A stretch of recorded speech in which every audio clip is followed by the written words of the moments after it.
across the east coast as well, so it will feel a little bit more pleasant here too. But into Sunday, we'll start to see this area of rain starting to arrive from the west. Who is it? We're here for the show. Welcome to the Dinosaur Hour with me, John Cleese. I was married to a therapist. And you survived? I thought we were getting Hugh Laurie. Second best. You interviewed Saddam Hussein. What's that like? I was terrified. I'm playing strip poker with Israel. Oh! No, thank you. My CDs need to be put in alphabetical order. Are you going to be problematic again? The Dinosaur Hour. Sundays on GB News. Good afternoon, Britain. Good afternoon, Britain. Join us, Tom and Emily, To find out what's happening in the heart of Westminster. and why it matters to you. Weekdays from midday, we bring you the most compelling stories from across the United Kingdom. And from your doorstep to our inbox, That's right, we want to hear from you, GB News. Britain's news channel. I think the most exciting bit for me is talking to people. People who I think are ignored often by the major news channels. We're going to give news they want to hear. There's a voice there that needs to be heard. I think there's a chance here for a diversity of opinion to be expressed, which you don't find elsewhere. It's really exciting. We don't hold back. We're free to say how decisions that are taken here Affects us all around the country. Only on GB News, the People's Channel, Britain's news channel. I'm Michelle Dewberry, and I'm not here to tell you what to think.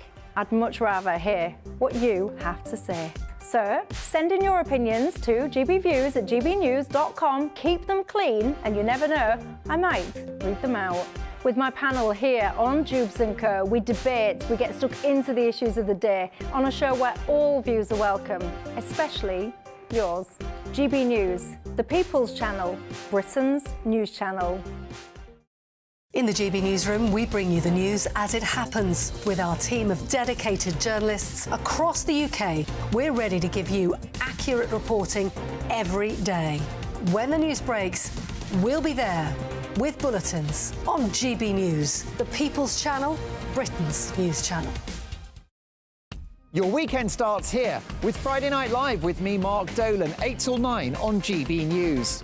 Big stories, big guests and big laughs as we get you ready for a cracking weekend. That's Friday Night Live with Mark Dolan. Fridays 8 till 9 on GB News. Bring your own drinks. The admission's free.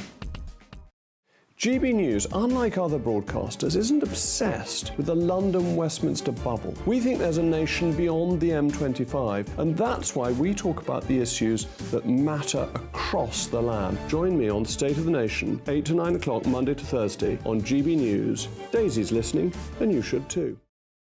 Tired of the usual focus-tested, pre-prepared Westminster runaround? Well, so am I. So you want higher taxes? Is your department to blame for this? Are you rethinking this policy? Every Sunday at 9:30, I'll be sitting down with those in power to get the truth about the issues affecting you. Let's be honest, we've known about the cost pressures of this project for years, not months. That's the Camilla Tominey Show, a politics show with personality. On GB News, the People's Channel, Britain's news channel.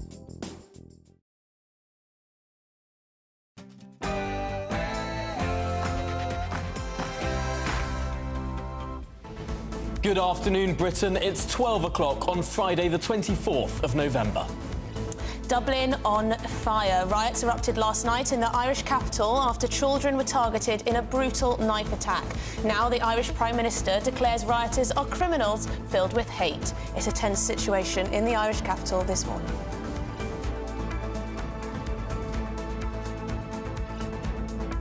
Migration fallout. Rishi Sunak admits migration to the UK is too high as he faces a backlash from his own MPs for failing to take back control of migration. But what might change? Can the truce hold? Right now, there's a ceasefire between Israel and Hamas as Israeli hostages and Palestinian prisoners are released. It's a delicate and evolving situation. We'll bring you the very latest live.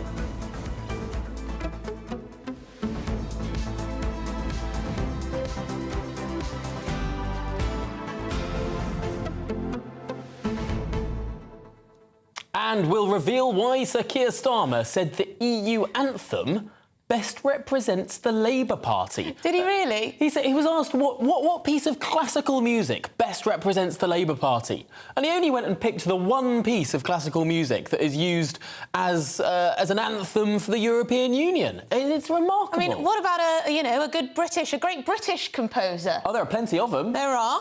Yeah, there's Benjamin Britten. There is Benjamin Britten. There's Elgar. Elgar, great. Literally anything other than... I don't think he had to pick a British composer. He's a clever man. He was one of the most senior legal figures in the country. He got a knighthood for how bloomin' clever he is. I refuse to believe he didn't know exactly what he was doing when he was asked what piece of music best represents the Labour Party, and he goes and picks the EU anthem. But maybe it was the only one he could think of. No, I don't know. He's been on classical musical programmes before. I think he does like classical music. But to pick such an obvious piece of music, Beethoven's Ninth, often known as the Odes to Joy, the piece of music that the EU has used as its anthem for decades and decades, that opens every new session of the European Parliament, he can't have not known that. I mean, surely, after all the grief he's had over people saying that he wants to bring us back into the European Union, that he wants a closer relationship, surely he wouldn't be that silly. I don't know, maybe it's subliminal messaging. He wants to get the beret-clad, EU flag-waving troops on his side, but also make anyone who criticises the move sound like they're conspiratorial. Yes, he says, and they're digging too deep into it. He says it's got a sense of destiny and is hugely optimistic. That sense of moving forward to a better place. What better place might that be? Brussels? Moving forward to a better place. Well, is Sir Keir Starmer trying to wangle us back into the European Union? We'll be discussing that and much more after your headlines with Tamsin.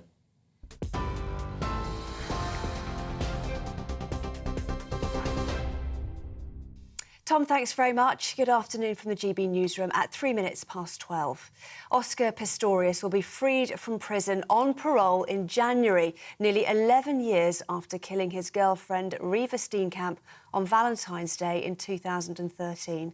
The former Paralympic champion, who is now 37, claimed he fired the gun through a bathroom door after mistaking his partner for an intruder, saying he feared for his safety.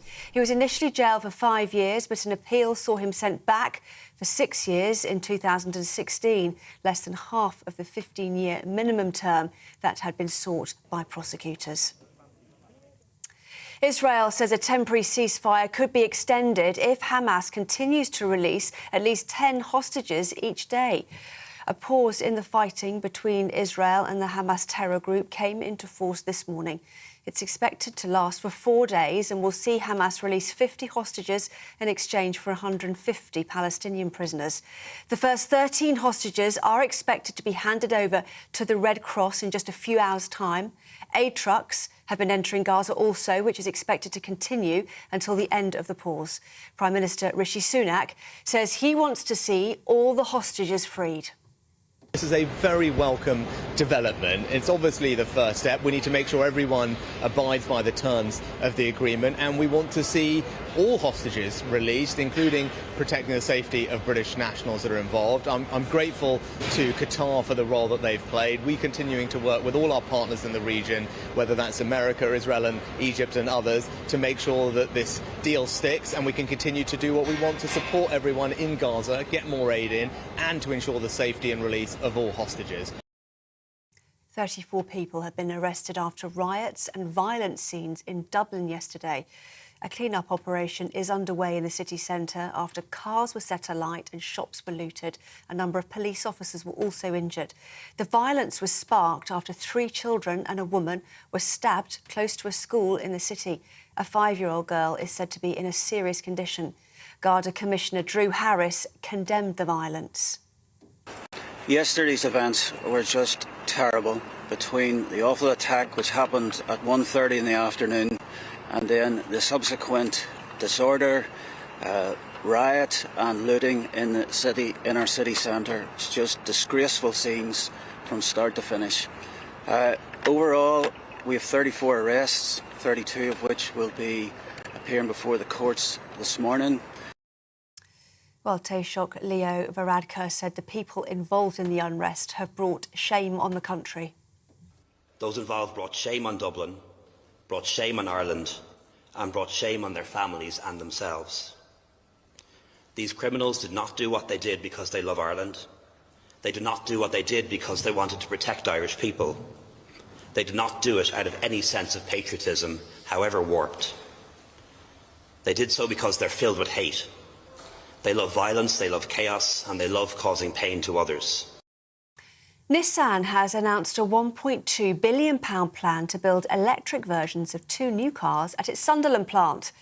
The Japanese automaker's new electric Qashqai and Duke models will be manufactured at the site. It's also expected to bring wider investment in the industry, including the construction of a new gigafactory to make more batteries. The scheme could help preserve thousands of jobs as well as creating new ones. Rishi Sunak is facing a backlash from senior members of his own party after new figures revealed migration is at an all-time high. Reports suggest MPs are demanding action to reduce the number of people coming legally to the UK.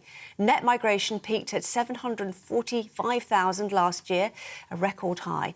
The government is understood to be considering a cap on the total number of NHS and social care visas, among other measures.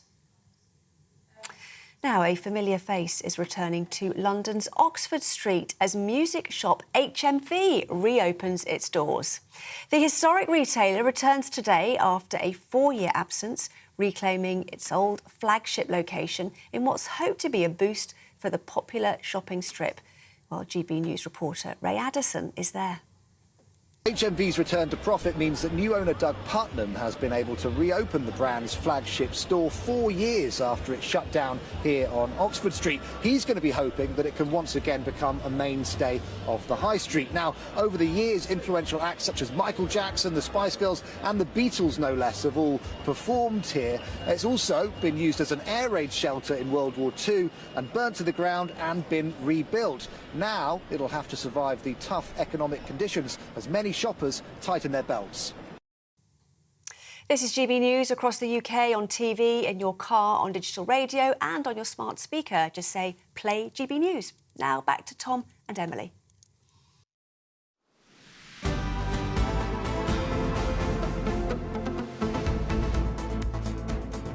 Now, the head of the Irish police says it's disgraceful that inquiries into the school knife attack have been disrupted by riots in Dublin. 34 people have been arrested after trams and buses were set on fire overnight, as 4 people, including 2 children, remain in hospital. The stabbing is currently not being treated as a terror-related, but police maintain they are open to all lines of inquiry to determine a motive. Well, let's cross live to Dublin and speak with our reporter, Doogie Beattie. And Doogie, reading about these riots last night, you have to get down pretty far into the reporting to find the motive. Could you perhaps enlighten us as to why these riots erupted? Well, they will say yesterday it erupted because of what happened here behind us. These stabbings of 3 children and a lady in her 30s. One of those children remain very seriously ill in hospital. But it really goes back, Tom. It has been bubbling under the surface for so long. Dublin is a beautifully modern European city. It's probably the only city really on the island of Ireland. It has a big population and it is very multicultural. There's no doubt about that, like London, Birmingham, etc. And it feels good about itself. But over these last few years in particular, the young male population of Dublin, the indigenous people there that were in those working classes that would have formerly had jobs in industry, in the shipyards or wherever, they do not seem to be able to get employment anymore. They're not into that. There's no real jobs for them in that concept. And what has happened is there has been a massive surge of immigrants from other places, and most of those are young males. Now, take away the Ukrainians from that, because Ukraine is actually a beautiful country. It actually has very similar morals to that of Ireland and Britain, and they would want to go home, and that's exactly what it's made for. But what has happened now is you have all these, I suppose it's their version of the boats coming in to Ireland, and it has displaced these young men, these men that now think that maybe there is no hope for them, maybe they are forgotten, and they have rallied round one another, and like any young man, they want something to cling to, something to belong to, and what has happened here is they have belonged together as if they are protecting something that they formerly saw as their own, and they believe that they have been forgotten by politicians. So last night, when they tried to actually come into this scene behind us, the Garda Síochána tried to stop them, and it created a confrontation that then later turned into a riot. And Leo Varadkar spoke this morning, and this is what he had to say. Yesterday evening, some people decided that the best way to respond to this terrible attack was to take to the streets of Dublin and try to terrify, intimidate, loot and destroy. Their first reaction to a 5-year-old child being stabbed was to burn our city, attack its businesses and assault our Gardaí. These people claim to be defending Irish citizens, yet they put in danger the newest and most vulnerable and most innocent people. Those involved brought shame on Dublin, brought shame on Ireland, and brought shame on their families and themselves. Well, Drew Harris was the ex-Deputy Chief Constable of the Royal Ulster Constabulary and the PSNI in Belfast, and last night looked like a scene from the 80s in Belfast. I never ever thought I would see this in Dublin, and he had the Garda Síochána, the police force here, very much trained how to deal with this riot, and within about 3 hours they had this quelled. There was substantial damage done throughout Dublin. There was a Lewis, a tram, burned, 3 buses burned, there was many, 11 police cars, I think, destroyed, and many shop fronts and windows, especially those of hotels where immigrants were formerly staying, were destroyed in O'Connell Street area in Dublin. But they did quell it very quickly. They made 34 arrests, but quite seriously, the helicopter all overhead, it brought me back to Belfast in the 80s and early 90s. Doogie, Leo Varadkar will of course be hoping that he can put a lid on this violence that bubbled over last night. Are we expecting a repeat of the scenes we saw? Well, I don't know if there'll be it depends if this young girl gets any worse, I would imagine. But what has happened really is that Leo Varadkar is part of a very fragile coalition with Fine Gael and Fianna Fáil. Leo Varadkar being Fine Gael, and then the Taoiseach, Deputy Prime Minister Micheál Martin being Fianna Fáil, and Leo Varadkar being Fine Gael. They have a coalition with the Greens. But somebody has to address what's going on here. And it was a very loud expression to them. Listen to us, we have got this bad and this desperate to go forward with our lives. And any politician at this point that is ignoring that, I think will do it at their peril. And I do believe that the politicians here, although they're talking tough this morning, they are quite shaken by what happened here last night. It is extraordinary that the police have not as yet confirmed or quashed the rumours about the perpetrator of the original attack that then sparked these riots. Of course, rumours online that this was a recent migrant to Ireland, and yet we haven't heard the authorities say yes or no to that. We haven't heard that clear clarification that could well be what those people are after. Exactly. And this becomes because there have been quite a few attacks, actually a recent murder in Ireland, and those attacks on young women were done by people who had come into the country as immigrants. Many had burnt their passports or whatever and came in, were given asylum, and then there's crimes committed. And those that are in the country are saying, well, we don't like this. Of course, that doesn't apply to everybody. You can't tar everybody with the one brush. You have to be very fair about this. But they're saying we want stricter rules, we want medicals done, we want very much investigations into who's coming into our country. And, you know, until they turn around and say it is an Irish national and was always an Irish national or not, this is still going to simmer. And really, Tom, what you have to look at is what sort of sentence will happen to those 32 people that are appearing in court this morning. If they feel that they have some sort of injustice done to them, while those that have done others here and let away with less, it will cause friction and problems in those areas such as Ballymun, Finglas and East Wall. They're all working class areas, the best of people to be honest, but they are working class areas and they are your original dubbers, if you like, Dubliners, you know, I mean, and that's the real character of this city. And they have, to the whole, really became part of this multicultural society, but they are saying too much immigration inside these last 3 years and enough is enough. Well, Doogie Beattie, thank you so much for bringing us that. It is extraordinary to see it's not just the United Kingdom that is seeing a big surge in migration. Many European countries facing similar surges, both illegal and legal. It's extraordinary to look at the figures in the Republic of Ireland. They had net emigration until 2014, and since then it's gone up and up and up. And of course, Leo Varadkar very much focusing on the riots, condemning those who took part in those violent scenes. Remember what was the catalyst for this too. So there we go. We'll get more reaction and analysis and the very latest from Dublin. But in the UK, the Prime Minister is admitting that net migration is too high. Yes, visiting a Nissan production line in Sunderland, Rishi Sunak is once again fighting off frustration, anger from his own cabinet and former Home Secretary Suella Braverman in particular.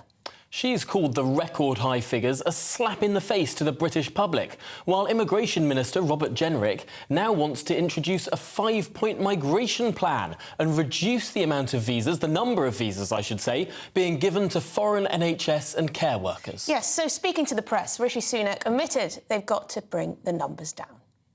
See that the ONS yesterday did say that the levels of migration are now slowing, in their words, which is a welcome step, but we've got more to go, and that's why I announced a policy earlier to clamp down on the number of dependents that students can bring when they're coming here, where we've seen a very significant rise in that. That action that I took represents the single toughest measure that anyone has taken to bring down the levels of legal migration in a very long time. So that should give people a sense of my commitment to bringing migration down, and if we see further abuse of the system, of course we're prepared to act and do more.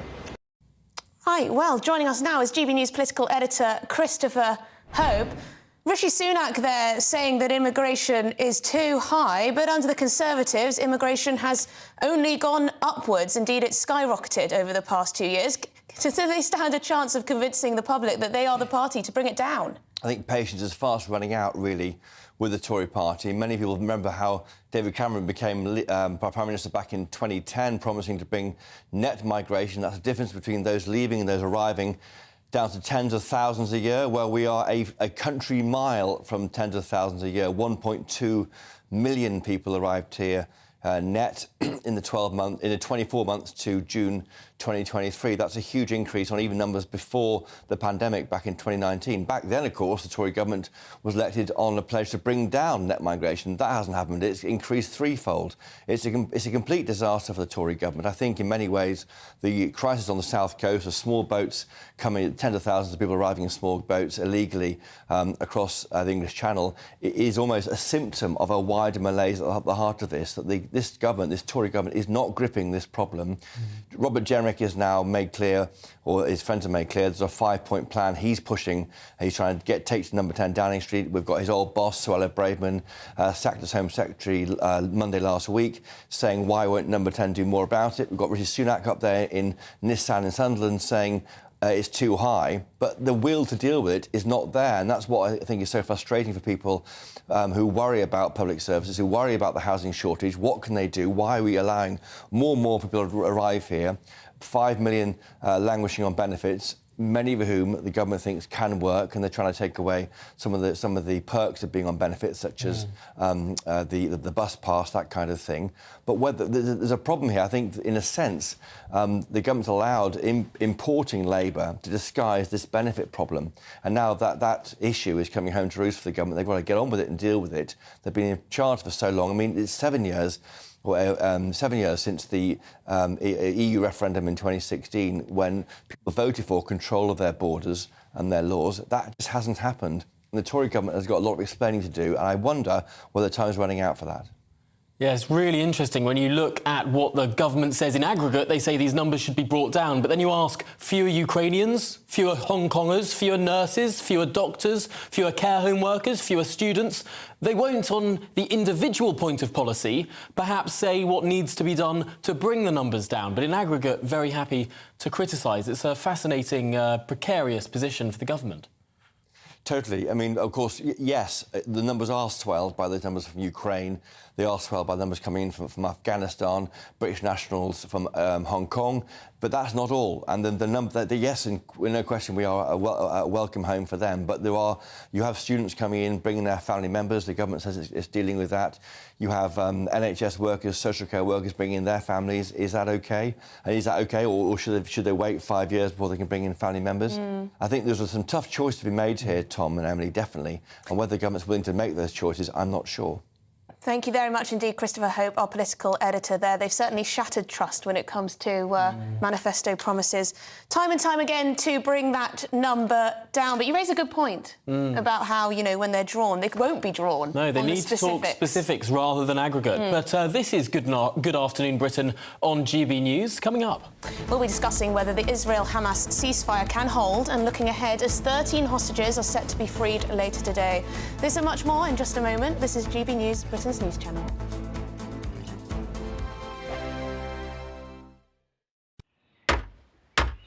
Who is it? We're here for the show. Welcome to the Dinosaur Hour with me, John Cleese.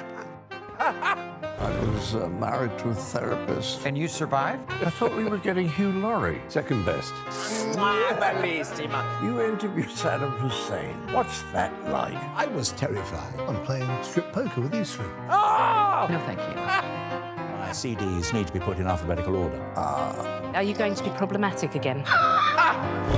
The Dinosaur Hour. Sundays on GB News. good afternoon, Britain. Good afternoon, Britain. Join us, Tom and Emily, To find out what's happening in the heart of Westminster. and why it matters to you. Weekdays from midday, we bring you the most compelling stories from across the United Kingdom. And from your doorstep to our inbox. That's right, we want to hear from you. GB News, Britain's news channel. I think the most exciting bit for me is talking to people. People who I think are ignored often by the major news channels.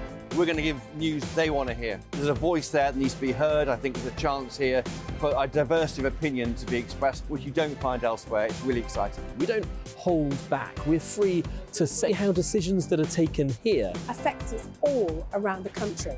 Only on GB News, the People's Channel, Britain's news channel. I'm Michelle Dewberry, and I'm not here to tell you what to think. I'd much rather hear what you have to say. So send in your opinions to gbviews@gbnews.com. Keep them clean, and you never know, I might read them out.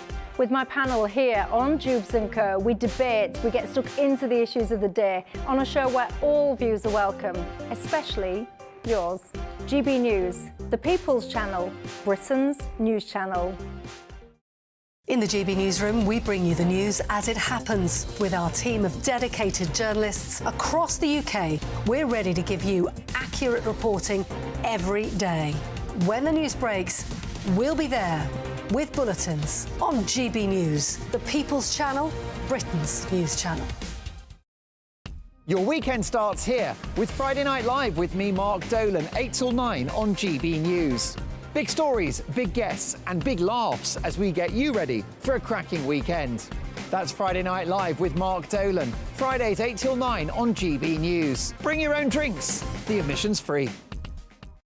GB News, unlike other broadcasters, isn't obsessed with the London-Westminster bubble. We think there's a nation beyond the M25, and that's why we talk about the issues that matter across the land. Join me on State of the Nation, 8 to 9 o'clock, Monday to Thursday on GB News. Daisy's listening, and you should too. Tired of the usual focus-tested, pre-prepared Westminster runaround? Well, so am I. So you want higher taxes? Is your department to blame for this? Are you rethinking this policy? Every Sunday at 9:30, I'll be sitting down with those in power to get the truth about the issues affecting you. Let's be honest, we've known about the cost pressures of this project for years, not months. That's the Camilla Tominey Show, a politics show with personality. On GB News, the People's Channel, Britain's news channel.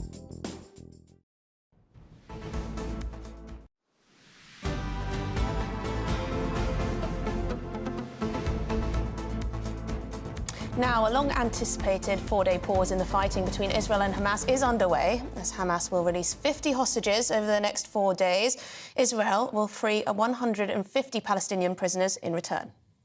13 people are expected to be let free by Hamas in the first round of hostage exchanges. Their families have been informed. Meanwhile, controversy is growing about the prisoners Israel will be releasing. On the list is Isra Riyad Jabes, who was sentenced to 11 years in prison after a gas cylinder she was carrying exploded at a police checkpoint in an apparent failed suicide bombing that left her disfigured.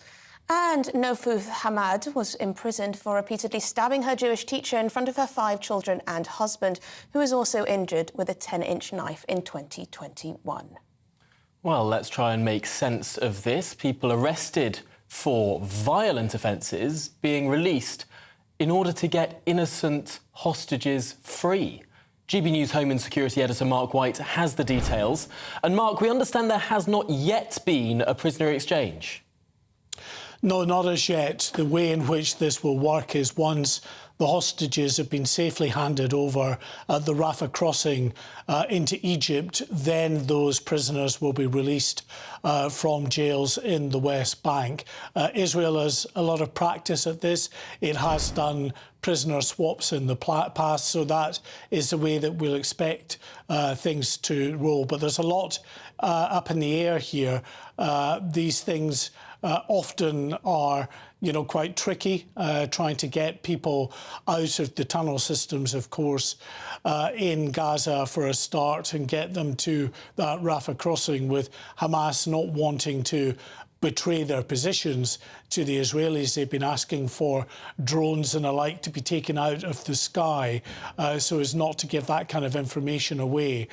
In terms of the truce, well, it's still holding, about 7 hours now into this truce. It's expected to last at least 4 days, in which we're hopeful of getting 50 of the hostages released during that time, 13 today and then the rest over the next 3 days.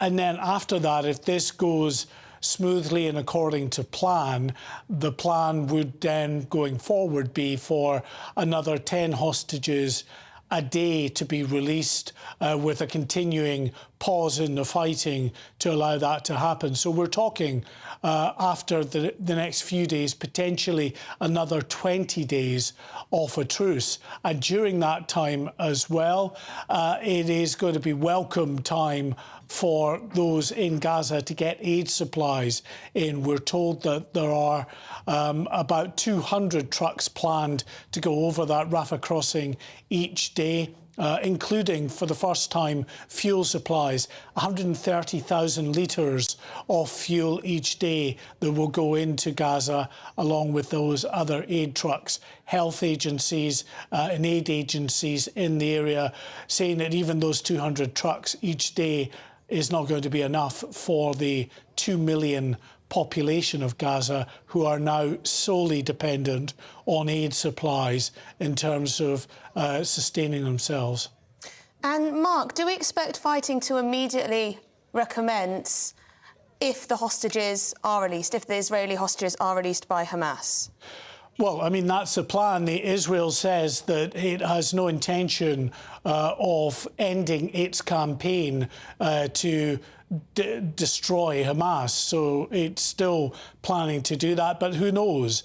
You know, with a truce, it's possible that there could be some longer-lasting solution. If all of the hostages were released, for instance, it might be something that could pave the way for a negotiated solution. But at the moment, Israel still thinks there's a job of work to do, and that's evident really by the fact that every single day, so far, not today, of course, because of this truce, but every single day, rockets are fired from Gaza into Israel's civilian populations. Some were fired this morning just as that truce was taking hold. So Israel knows that Hamas still has the capability. Its spokespeople have been on the airwaves recently saying that they're determined to continue their campaign to launch more October 7th style terrorist attacks. So going forward, it's difficult to see at this stage what any negotiated solution might entail, given Hamas's refusal to do anything other than continue with its efforts to try and attack Israel. Well, Mark, thank you so much for bringing us the very latest on the situation in Israel. We'll be following it closely and seeing if these prisoner exchanges do actually take place. But much more to come on Good Afternoon Britain on GB News. We'll be digesting all the top stories with an expert panel. That's after your news headlines.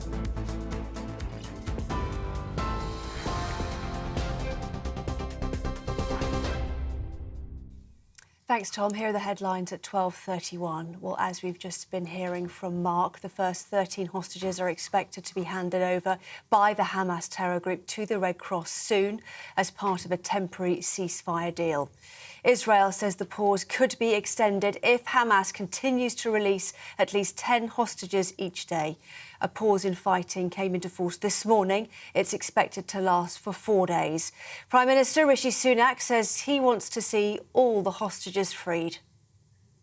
This is a very welcome development. It's obviously the first step. We need to make sure everyone abides by the terms of the agreement, and we want to see all hostages released, including protecting the safety of British nationals that are involved. I'm grateful to Qatar for the role that they've played. We're continuing to work with all our partners in the region, whether that's America, Israel and Egypt and others, to make sure that this deal sticks and we can continue to do what we want to support everyone in Gaza, get more aid in, and to ensure the safety and release of all hostages. 34 people have been arrested after riots and violent scenes in Dublin yesterday. A clean-up's been underway in the city centre after cars were set alight and shops were looted. A number of police officers were also injured. The violence was sparked after 3 children and a woman were stabbed close to a school in the city. A 5-year-old girl is said to be in a serious condition. Nissan has announced a £1.2 billion plan to build electric versions of 2 new cars at its Sunderland plant. The Japanese automaker's new electric Qashqai and Duke models will be manufactured at the site. It's also expected to bring wider investment in the industry, including the construction of a new gigafactory to make more batteries. Those are the headlines. You can get more on all of those stories. Just visit our website, gbnews.com.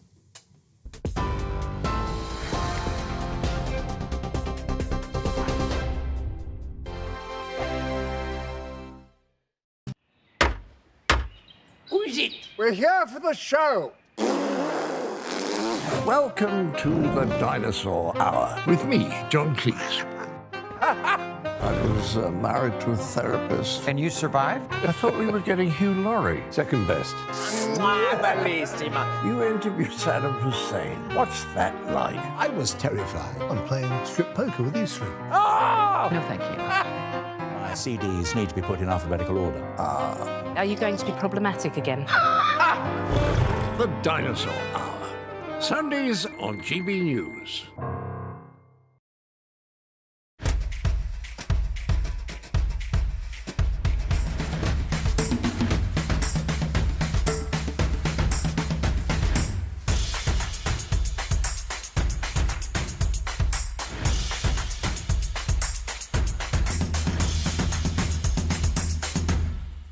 Wake up to the headlines with Headliners every morning at 5 a.m. We treat you to the day's biggest stories before anyone else, 7 days a week. You can catch up on everything you need to know before you've even had your kippers. Headliners every morning at 5 a.m, only on GB News, the People's Channel, Britain's news channel.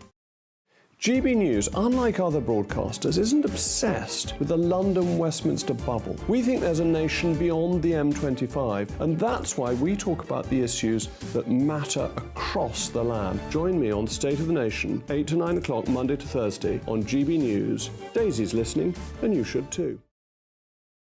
I think the most exciting bit for me is talking to people. People who I think are ignored often by the major news channels. We're going to give news they want to hear. There's a voice there that needs to be heard. I think there's a chance here for a diversity of opinion to be expressed, which you don't find elsewhere. It's really exciting. We don't hold back. We're free to say how decisions that are taken here affect us all around the country. Only on GB News, the People's Channel, Britain's news channel. There's only 3 people you can trust in life. Your doctor, your lawyer, and your nana.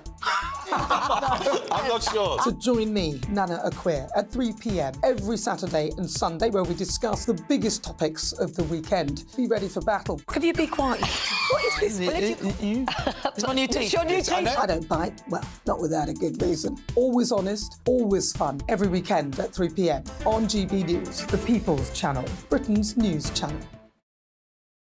Your weekend starts here with Friday Night Live with me, Mark Dolan, 8 till 9 on GB News.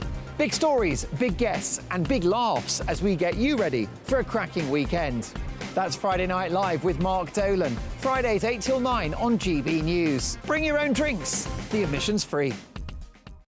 Tired of the usual focus-tested, pre-prepared Westminster runaround? Well, so am I. So you want higher taxes? Is your department to blame for this? Are you rethinking this policy? Every Sunday at 9:30, I'll be sitting down with those in power to get the truth about the issues affecting you. Let's be honest, we've known about the cost pressures of this project for years, not months. That's the Camilla Tominey Show, a politics show with personality. On GB News, the People's Channel, Britain's news channel.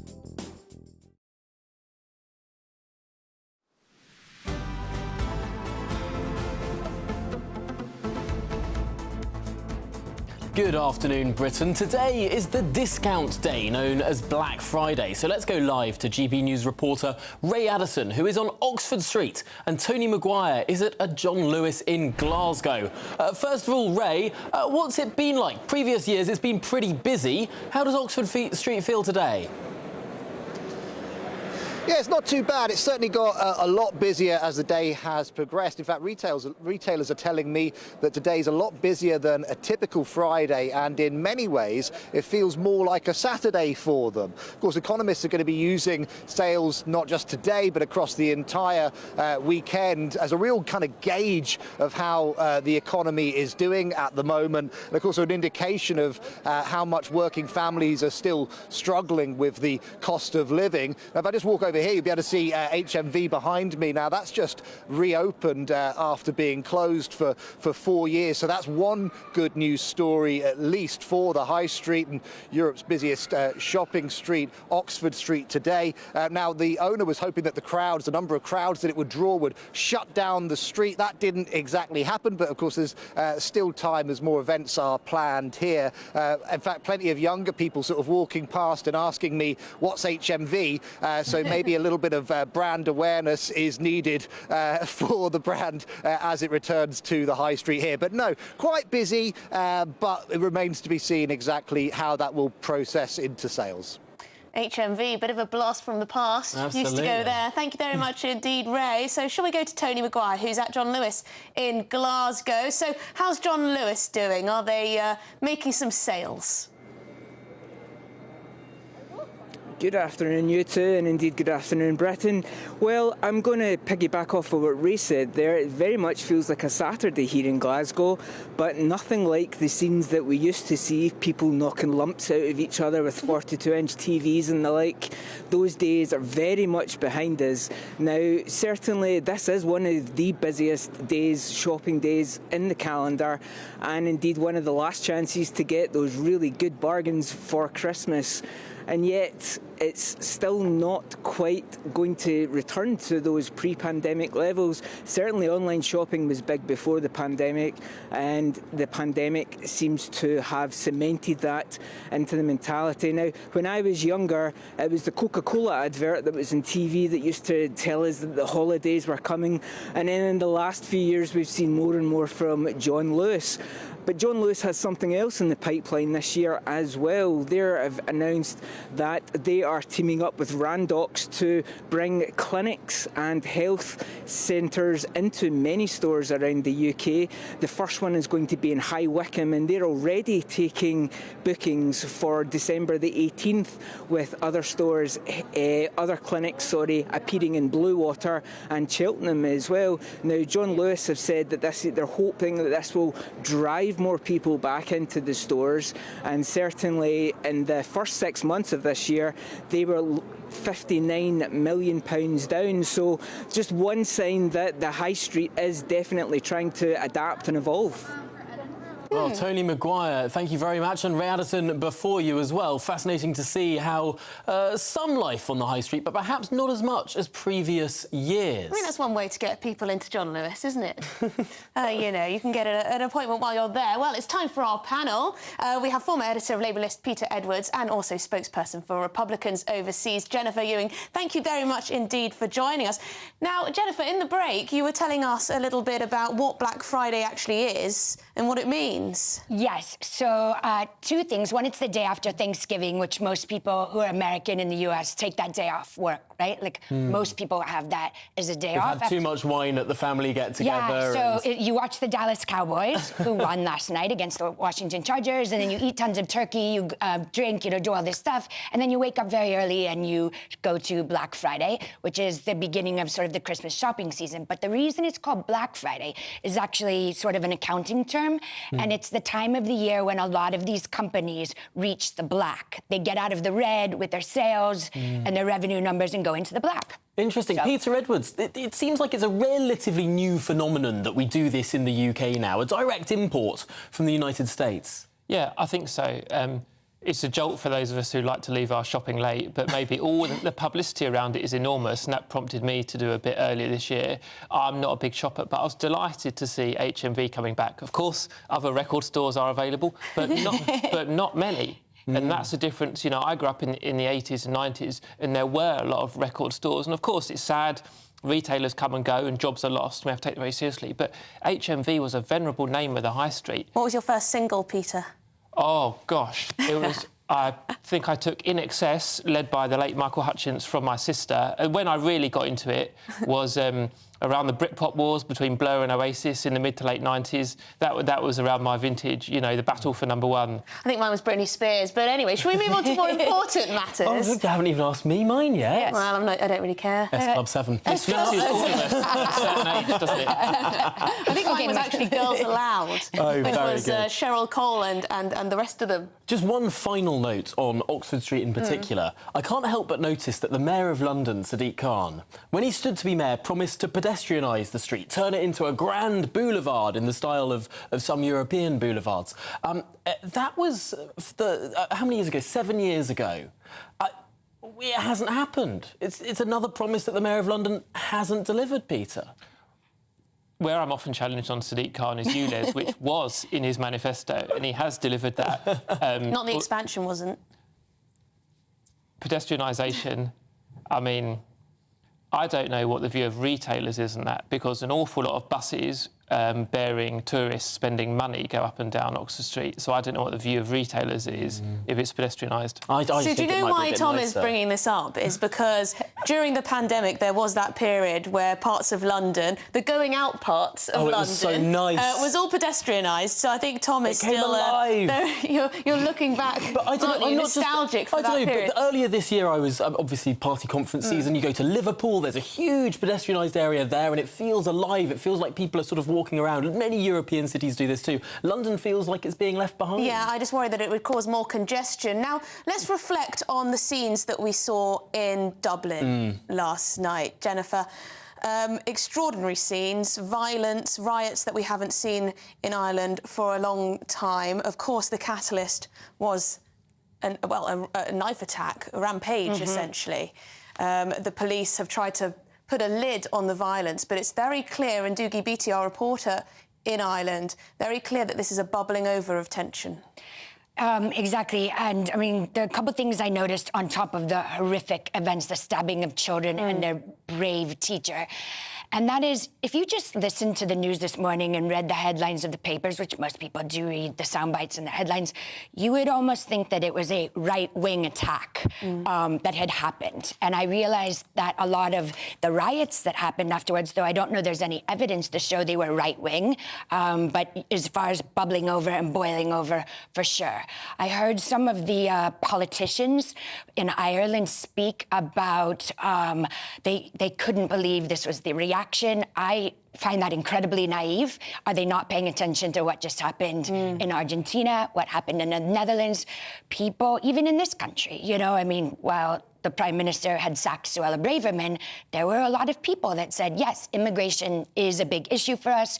We voted hoping to make it better in Brexit, again with the 2019 manifesto. So I think, and as a side note, I mean, after the crazy summer of 2020 in the US with post, you know, the BLM and the George Floyd, I mean, I don't know why anybody thinks destroying a Foot Locker or destroying their own small towns solves anything. It certainly doesn't. It hurts their neighbors, it hurts their friends, it hurts the small businesses. But again, anybody that's ignoring this feeling that's going on in Europe and indeed in the UK, I think you're not paying attention. Would you agree that some Western leaders are perhaps in a state of denial or are underestimating some of the grievances people feel over immigration? Do you think that's a fair assessment? No, I don't think they're in a state of denial, because, I mean, there's stories, quite rightly, in the media every day. But I want to keep clear what happened yesterday. There were two different things that were consecutive. One was an individual attack, very violent. It harmed children, and our thoughts are with them. And police are not looking for anyone else, as I understand it.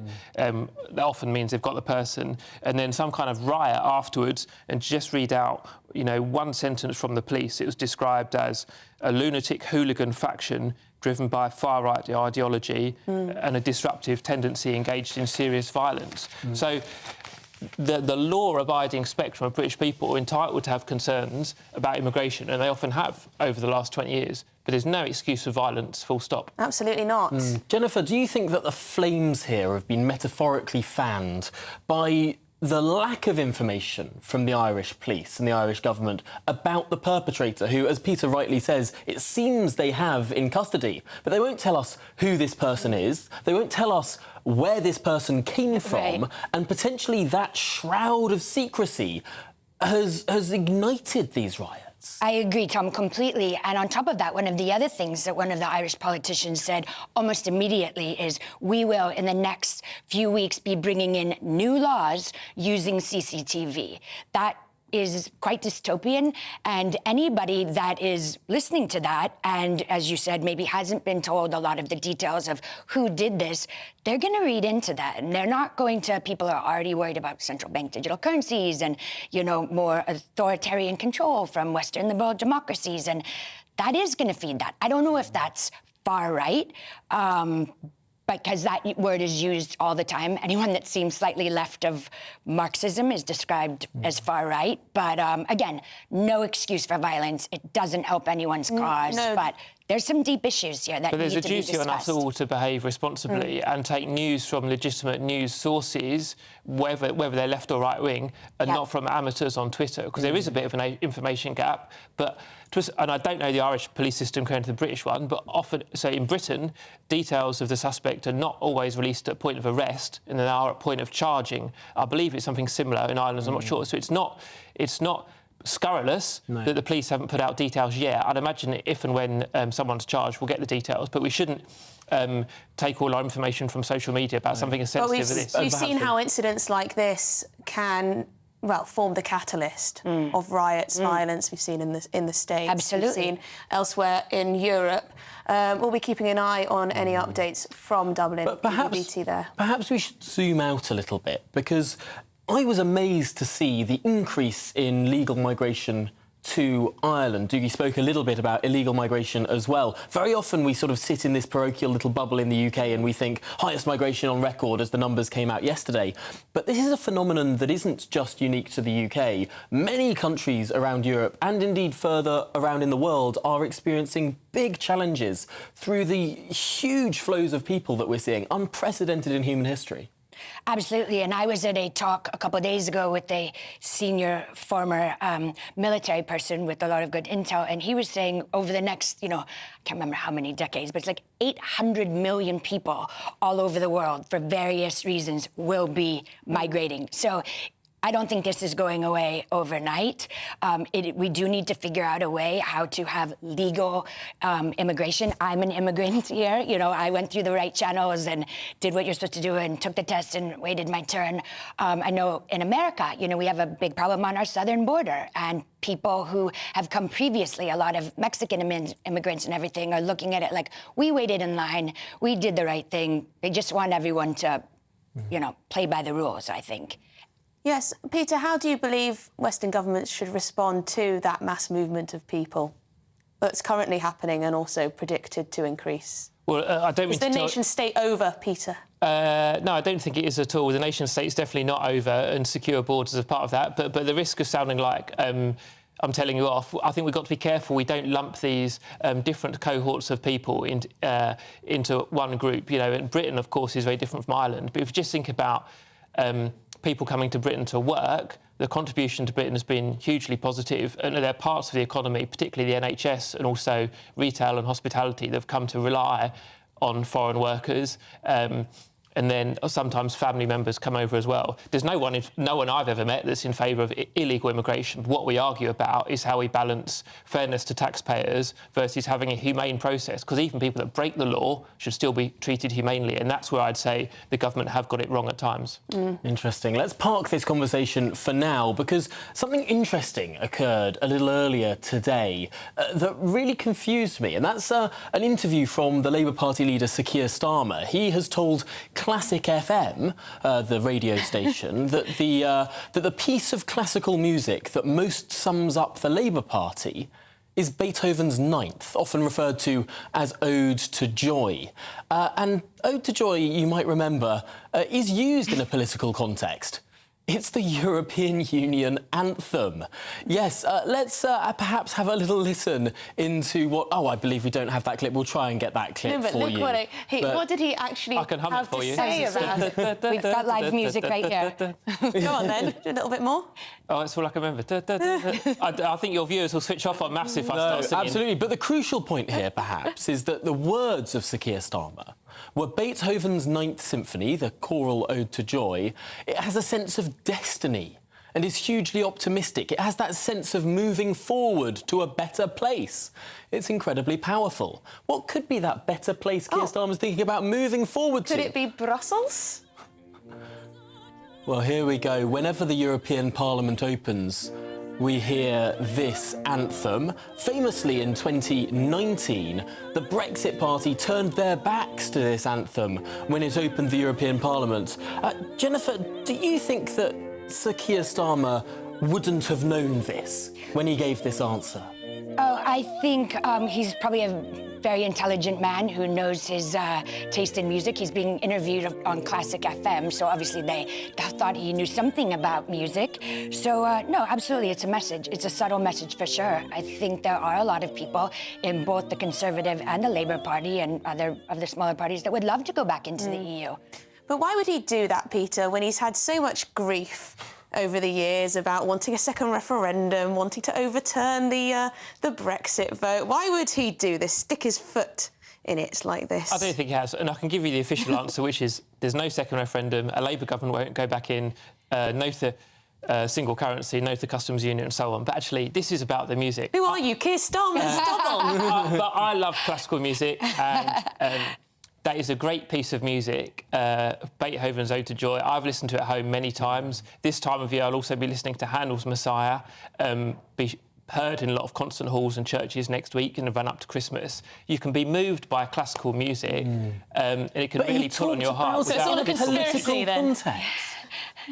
What piece of music best sums up the Labour Party? He could have picked any other piece of classical music, and he picked the one that the European Union uses. But what I would say, it does predate the European Union by about 200 years. Well, yes, Peter. point. Yes, of course it does. Thank you very much indeed for joining us on the panel this afternoon. You're watching and listening to Good Afternoon Britain. We've got lots more coming for you over the next 2 hours, so do stay with us and we'll bring you the very latest from Dublin. Hello, welcome to your latest GB News weather update from the Met Office. Plenty of sunny spells on offer through this afternoon, but a notably cold wind. And tonight will be a frosty one for many of us.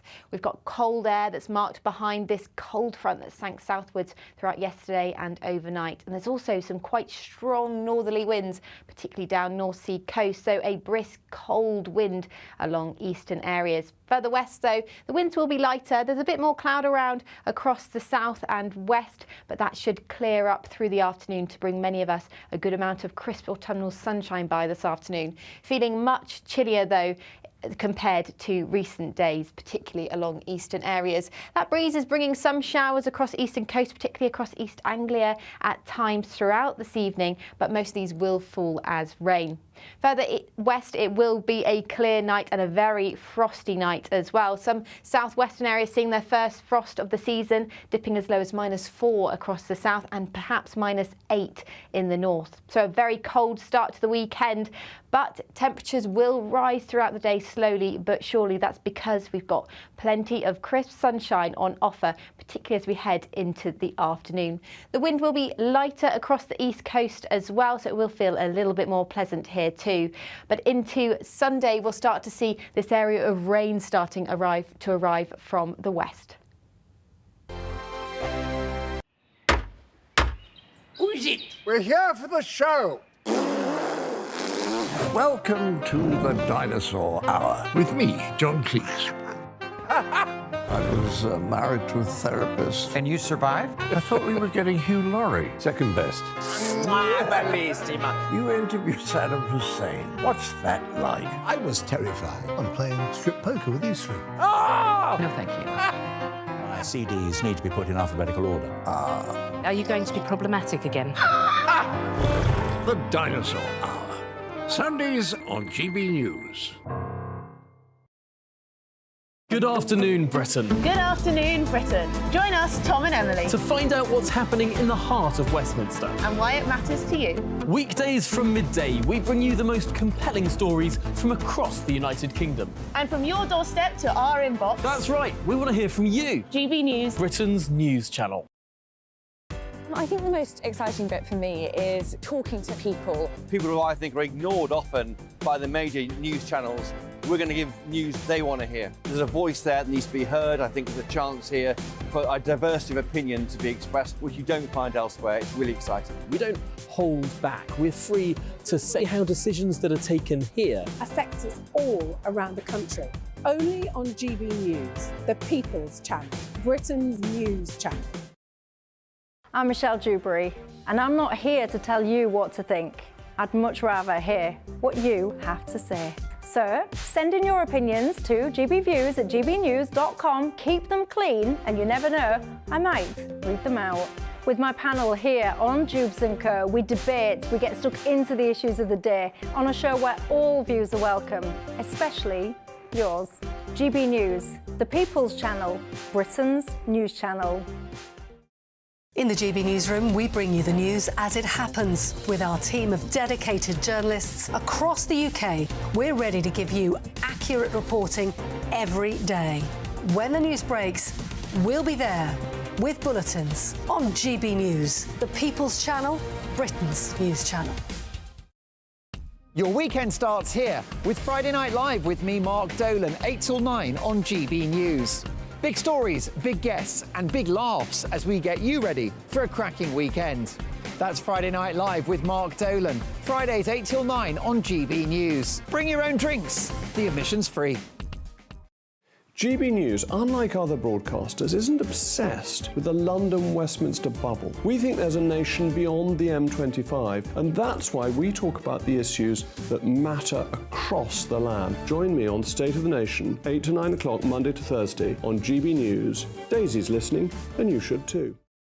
Tired of the usual focus-tested, pre-prepared Westminster runaround? Well, so am I. So you want higher taxes? Is your department to blame for this? Are you rethinking this policy? Every Sunday at 9:30, I'll be sitting down with those in power to get the truth about the issues affecting you. Let's be honest, we've known about the cost pressures of this project for years, not months. That's the Camilla Tominey Show, a politics show with personality. On GB News, the People's Channel, Britain's news channel.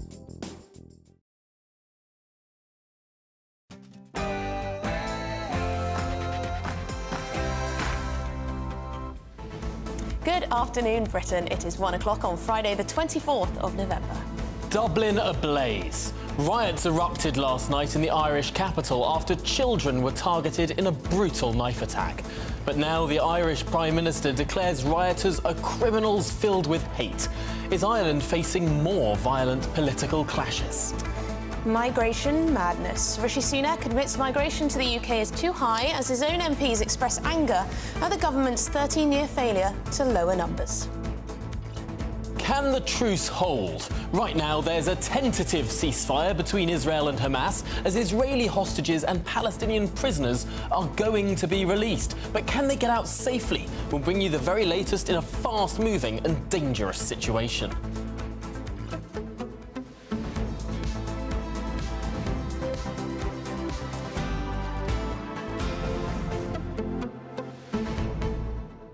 And have you seen this? Is Bristol Airport having a laugh? You'd think they were after seeing the state of their new multi-faith room. Tell us more, Tom, about this multi-faith room. Is it... Calling it a room, I think, is a bit far. For those watching on television, have a look at this. This is a glorified shed that doesn't even have a door that closes. This is the new multi-faith prayer room for the airport. It is, for those listening on the radio, how would I describe it? A bus shelter?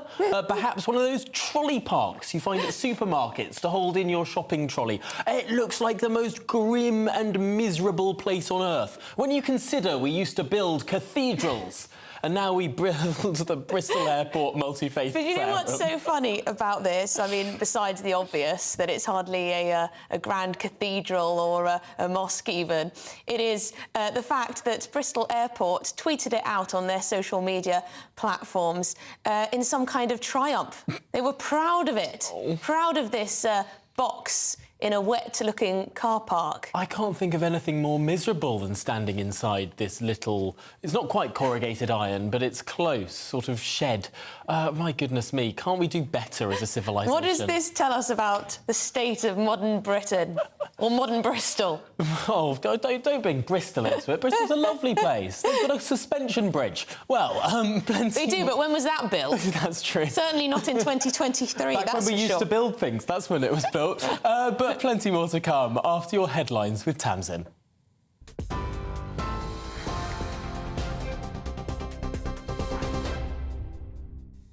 Tom, thanks very much. Good afternoon from the GB newsroom. It's 2 minutes past 1. Israel says a temporary ceasefire could be extended if Hamas continues to release at least 10 hostages each day. A pause in the fighting between Israel and the Hamas, the terror group, came into force this morning. It's expected to last for 4 days and will see Hamas release 50 hostages in exchange for 150 Palestinian prisoners. The first 13 hostages are expected to be handed over to the Red Cross soon. Prime Minister Rishi Sunak says he wants to see all the hostages freed. This is a very welcome development. It's obviously the first step. We need to make sure everyone abides by the terms of the agreement, and we want to see all hostages released, including protecting the safety of British nationals that are involved. I'm grateful to Qatar for the role that they've played. We're continuing to work with all our partners in the region, whether that's America, Israel and Egypt and others, to make sure that this deal sticks and we can continue to do what we want to support everyone in Gaza, get more aid in, and to ensure the safety and release of all hostages. 34 people have been arrested after riots and violent scenes in Dublin yesterday. A clean-up was underway this morning in the city centre after cars were set alight and shops were looted. A number of police officers were also injured. The violence was sparked after 3 children and a woman were stabbed close to a school in the city. A 5-year-old girl is said to be in a serious condition. Taoiseach Leo Varadkar said people involved in the unrest brought shame on the country. Those involved brought shame on Dublin, brought shame on Ireland, and brought shame on their families and themselves. These criminals did not do what they did because they love Ireland. They did not do what they did because they wanted to protect Irish people. They did not do it out of any sense of patriotism, however warped. They did so because they're filled with hate. They love violence, they love chaos, and they love causing pain to others. Oscar Pistorius will be freed from prison on parole in January, nearly 11 years after killing his girlfriend Riva Steenkamp on Valentine's Day in 2013. The former Paralympic champion, who is now 37, claimed he fired the gun through a bathroom door after mistaking his partner for an intruder, saying he feared for his safety. He was initially jailed for 5 years, but an appeal saw him sent back for 6 years in 2016, less than half of the 15-year minimum term that had been sought by prosecutors. Nissan has announced a £1.2 billion plan to build electric versions of 2 new cars at its Sunderland plant. The Japanese automaker's new electric Qashqai and Duke models will be manufactured at the site. It's also expected to bring wider investment in the industry, including the construction of a new gigafactory to make more batteries. Rishi Sunak is facing a backlash from senior members of his own party after new figures revealed migration is at an all-time high. Reports suggest MPs are demanding action to reduce the number of people coming legally to the UK. Net migration peaked at 745,000 last year, a record high. Work and Pensions Secretary Mel Stride says measures to reduce the number are already in place.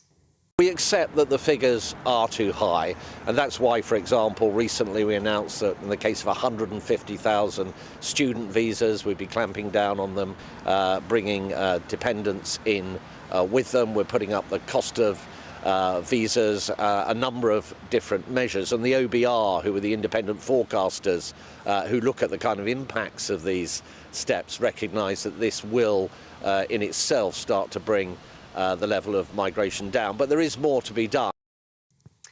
A familiar face is returning to London's Oxford Street as music shop HMV reopens its doors. The historic retailer returns today after a 4-year absence, reclaiming its old flagship location in what's hoped to be a boost for the popular shopping strip. GB News reporter Ray Addison is there.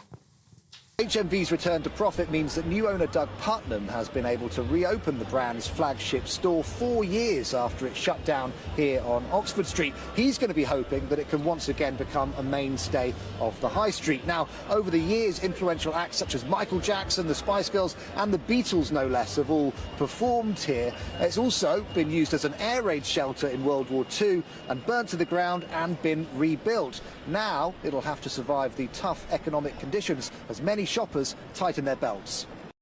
Ray Addison there. This is GB News across the UK on TV, in your car, on digital radio and on your smart speaker by saying play GB News. Now, back to Tom and Emily.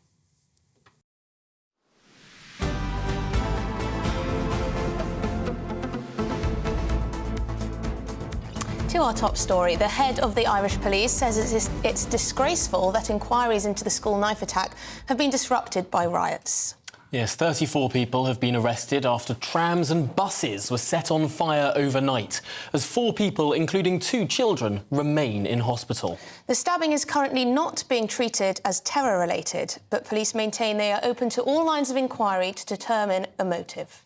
Well, let's cross to the scene, live in Dublin, and speak with our reporter, Doogie Beattie.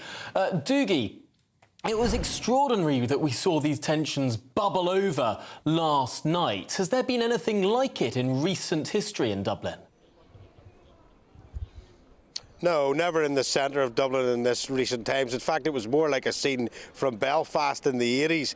And surprisingly enough, it was Drew Harris, who was an ex-deputy chief constable in Northern Ireland's police force, that is now the chief constable of An Garda Síochána here in Dublin, that quelled it, his men quelled, and they quelled it very quickly in all thinking. It was round about 3 hours of real violence. I mean, we were out probably in the last hour of it. There was quite a few camera crews were put out of there, mainly by the rioters themselves. It wasn't a safe place to be from the media's point of view there. They have always thought that the media has not given them a fair run, and that explains why they are so much drawn towards social media. And today, speaking at the British Irish Council, Leo Varadkar, the Irish Taoiseach, alluded to new powers to be put there doing that. There are areas where we can strengthen our laws. We've a new law going through the Dáil Sean at the moment, which allows Gardaí to use modern technologies to search CCTV quickly, to find people, identify people who may have committed a crime. We want to get that through very soon. And also we need to modernise our incitement to hatred legislation. We have laws against hate in Ireland. They're decades old. They need to be updated for the social media age. I really just want to thank the Gardaí for what they've did yesterday and also what they're doing today. As the First Minister said, when others run from danger, our Gardaí run towards it, and a number were injured, and hundreds came from other parts of the country and are willing to do so again to supplement the Garda force here in Dublin, and we're very grateful for all they've done to protect the city. Well, you can see that was quite embarrassing for the Taoiseach, because, of course, the British Council of the Isles is here, British Irish Council of the Isles is here today at a place called Farnlee in Dublin. All the heads of state are there, and they are talking about things that are common between the UK and Ireland and the Channel Islands, the Isle of Man, and of course, he has had riots in Dublin last night. Now, it all sparked off because of an incident that happened just over my right shoulder yesterday. These children were leaving the school behind me, and they were stabbed just over there. They were stabbed by, we think, a man. He was taken into custody. The two of those children are in fair enough condition, but one of them is still stable in hospital in not too far away from here. Now, the lady as well, she is also being treated, and this place has now opened again, and it looks as if nothing's happened. Dublin's flowing back again. Besides for boarded up windows in O'Connell Street, the main shopping area, the trams that were burnt out have been taken away, the buses have been taken away, and Dublin is very much back to normal. But really the question has to be asked is, why did these young men feel so aggravated that they had to bring that anger onto the streets? And maybe it will be having a look by the Irish government as what they're going to do to help take away from that sort of anger that's there, and maybe listen to some of the problems that are in amongst these young people. Doogie, is it normal for the police not to reveal the identity of the suspect? Well, this is the whole point, that this really started something, because the question was asked, was he an Irish national, or was he always an Irish national? Because, of course, there's been quite a bit of anger here over the last couple of weeks.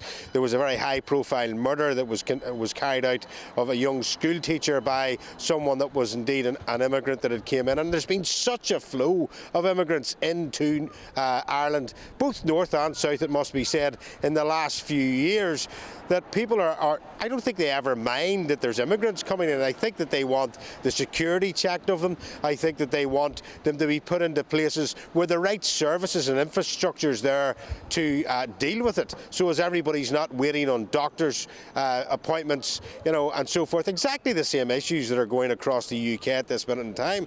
The problem was here last night, the events that happened behind sparked off that anger into something else. It's extraordinary that we're seeing all of this violence, this anger, this unprecedented situation, as you say, on a day when representatives of all of the different parts of the British Isles are in Dublin. Representatives from the Scottish Government, the Welsh Government, the United Kingdom Government, the Isle of Man, Northern Ireland, Guernsey and Jersey, all together for this council. It's not the best look. No, it's not. And Ireland, to be honest about it, Ireland's government here has done really well with what they have. We have a pretty small population on the island of Ireland, north and south, probably only about 7 million people. And Ireland punches well above its weight for the size of it. And the government, although very heavily criticised by those in the polls, that Fine Gael, Fianna Fáil coalition along with the Greens are low in the polls at this minute in time, very similar to the UK, and a lot of that is because of immigration, because of people arriving here, no security checks on them, and people are saying we are full, we have no more room for anybody, and a bit like Stop the Boats, the government that is in power is feeling it in the polls. Thank you very much indeed, our reporter Doogie Beattie there in Dublin for us at the scene of the crime yesterday. Well, of course, it's not just Ireland that's experiencing record levels of migration this year. The Prime Minister of the United Kingdom is admitting that net migration is too high. Yes, so visiting a Nissan production line in Sunderland, Rishi Sunak is once again fighting off frustration from his own cabinet and from the former Home Secretary, Suella Braverman. She's called the record-high figures a slap in the face to the British public, while the Immigration Minister, Robert Jenrick, is wanting to introduce a new plan and reduce the amount of visas, the number of visas, I should say, being given to foreign nationals in the NHS and care workers. Yeah, speaking to the press, Rishi Sunak admitted they've got to bring the numbers down. So Christopher Hope is with us, GB News political editor, to give a bit of the political reaction. Christopher, yet another 5-point plan. Haven't we been here before? Well, we have been, haven't we? And it seems like almost a lucky number, these 5-point plans the government trots out. This is Robert Jenrick, who's the Immigration Minister. Number 2, of course, is Suella Braverman, who was fired as Home Secretary Monday last week. Now, he's got his own ideas. He wants to try and increase the minimum salary threshold in order to try and mean that fewer people can come here from $26,000 a year to get in and get a job in the UK and get a visa to $35,000. That might cut, say, $50,000 a year off the numbers coming here. He wants to ban foreign social care workers bringing in members of their own family and other areas to do with dependents. But the numbers are so large and so far away from the government, even in 2019, is a factor of 3 times more than 2019. And even then, this government was elected on a policy of reducing net migration. Some of us are old enough to remember back in 2010, when the Tory government was elected initially the first time round with David Cameron as Prime Minister, he then said to bring numbers down to tens of thousands a year. Of course, we are some way away from that. We're a country mile away from that. You're seeing on screen now pictures of illegal migrants arriving on the south coast. We're not even talking about that. That is a low tens of thousands number. It's almost a symptom of a wider malaise in this whole policy area. The illegal migrants are an issue. We know Stop the Boats. We're familiar with Stop the Boats, as an idea from the PM, Rishi Sunak. But in fact, the numbers coming here legally and allowed to arrive here by this government is a political choice made by the Tories. That's the problem, I think, that is not being addressed at all and needs to be addressed, because many people felt that when they voted to leave the European Union in 2016, it was to take back control of borders, control numbers coming in. Why do we have as many as 5 million people on benefits, many of them at home? The government thinks many of them can work, and there's pressure on them to go to do work from home, or they'll lose some of the perks that come with benefits, like bus passes and the like. So that might work. But really, there's a political choice here made by the government, by the Treasury, to allow more migrants to come here to help fuel the economic growth. But there's a wider cost on public services and issues of housing and the like, and that's the problem the government's wrestling with right now. And perhaps not just a cost on the economic side of things, but we see in Dublin very stark realities of community tensions last night. Is there fear in the British government that those sort of community tensions, that sort of rioting, this sort of lawlessness could make its way across the Irish Sea to the United Kingdom proper? That worry must always be there for any government in authority, but we're not there yet, Tom. I mean, hopefully the issues in Dublin last night were an isolated case caused by an horrific attack, which led to the trouble. We haven't had that yet in the UK. We have had riots in the past, of course, and no country is immune from that. But we're not there yet.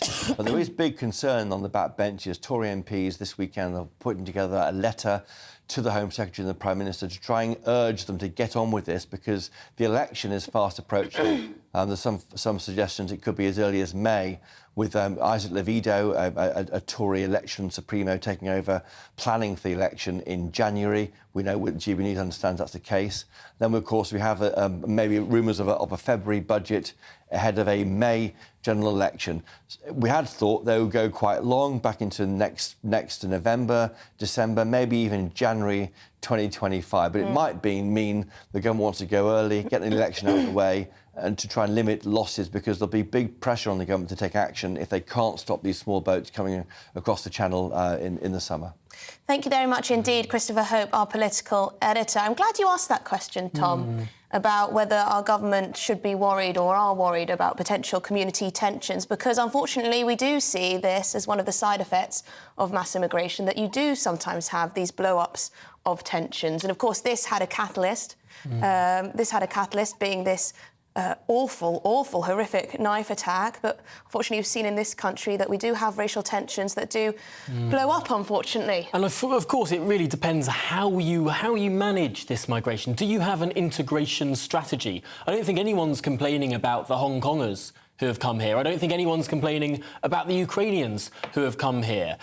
These aren't groups that have sort of ghettoised or have created problems in the round. What has been successful about those integration efforts that we could apply perhaps to other lessons too? This is why I think governments and politicians need to be careful when they use the term far-right. It may well be that there were far-right people out last night with the violence and the hooliganism and setting things on fire. But those with legitimate concerns about migration should not just be branded far-right, because that is actually one of the reasons people get so angry, I would hazard a guess. No, and I think also this sort of secrecy that we're seeing. Why haven't the Irish authorities released the nationality of the person who committed the original knife attack?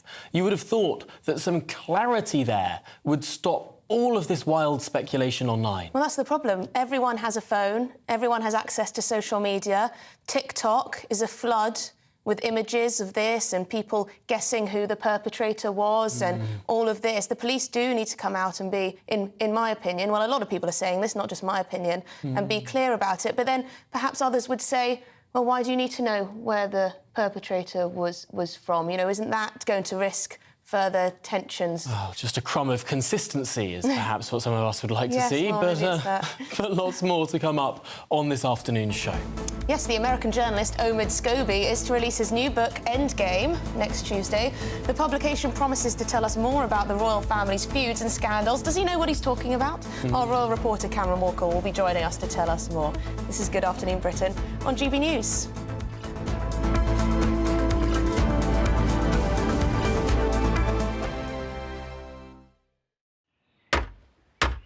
Who is it? We're here for the show. Welcome to the Dinosaur Hour with me, John Cleese.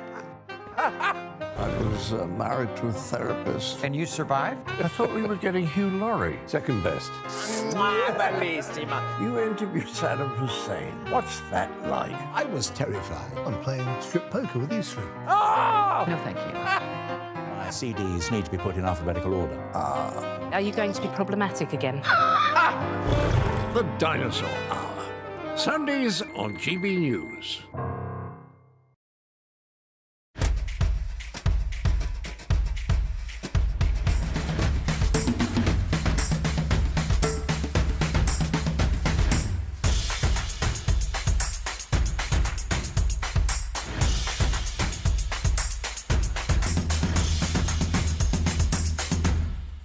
Wake up to the headlines with Headliners every morning at 5 a.m. We treat you to the day's biggest stories before anyone else, 7 days a week. You can catch up on everything you need to know before you've even had your kippers. Headliners every morning at 5 a.m. only on GB News, the People's Channel, Britain's news channel. GB News, unlike other broadcasters, isn't obsessed with the London-Westminster bubble. We think there's a nation beyond the M25, and that's why we talk about the issues that matter across the land. Join me on State of the Nation, 8 to 9 o'clock, Monday to Thursday, on GB News. Daisy's listening, and you should too. I think the most exciting bit for me is talking to people. People who I think are ignored often by the major news channels. We're going to give news they want to hear. There's a voice there that needs to be heard. I think there's a chance here for a diversity of opinion to be expressed, which you don't find elsewhere. It's really exciting. We don't hold back. We're free to say how decisions that are taken here affect us all around the country. Only on GB News, the People's Channel, Britain's news channel. There's only 3 people you can trust in life: your doctor, your lawyer, and your nana.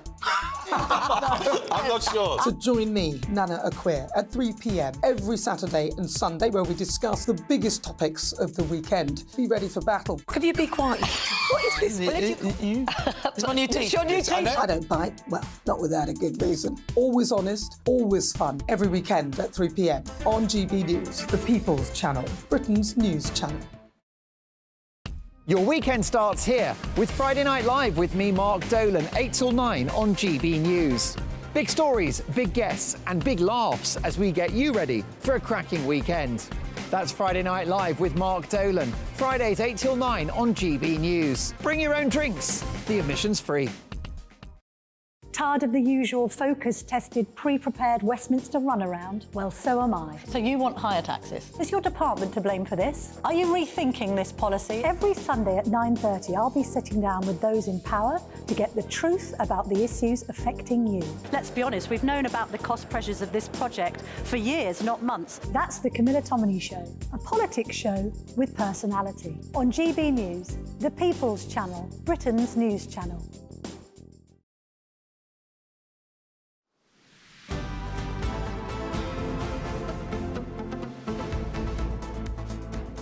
Well, King Charles was left in tears over concern for Prince Andrew's mental health. That's according to a new book on the royal family's feuds and scandals. Yes, Omid Scobie's book, Endgame, will be released in its entirety on Tuesday in what's being described as a penetrating investigation.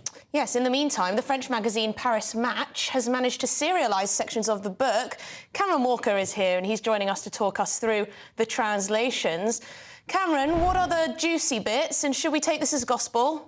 Yeah, I mean, Andy, it's big news overnight, I suppose. Scobie dubs the biographer of Harry and Meghan, perhaps slightly favourable coverage towards them. He insists, though, in interviews over the last few days for this book, that he is absolutely not friends with Harry and Meghan. The biggest lines, I suppose, are that he claims that King Charles was left in tears at the thought of Prince Andrew's mental health. Now, this is after that infamous Newsnight interview with Emily Maitlis, which forced Prince Andrew to step down as a working member of the royal family over his links to convicted paedophile Jeffrey Epstein. And as we already know, the late Queen felt unable to punish her favourite son.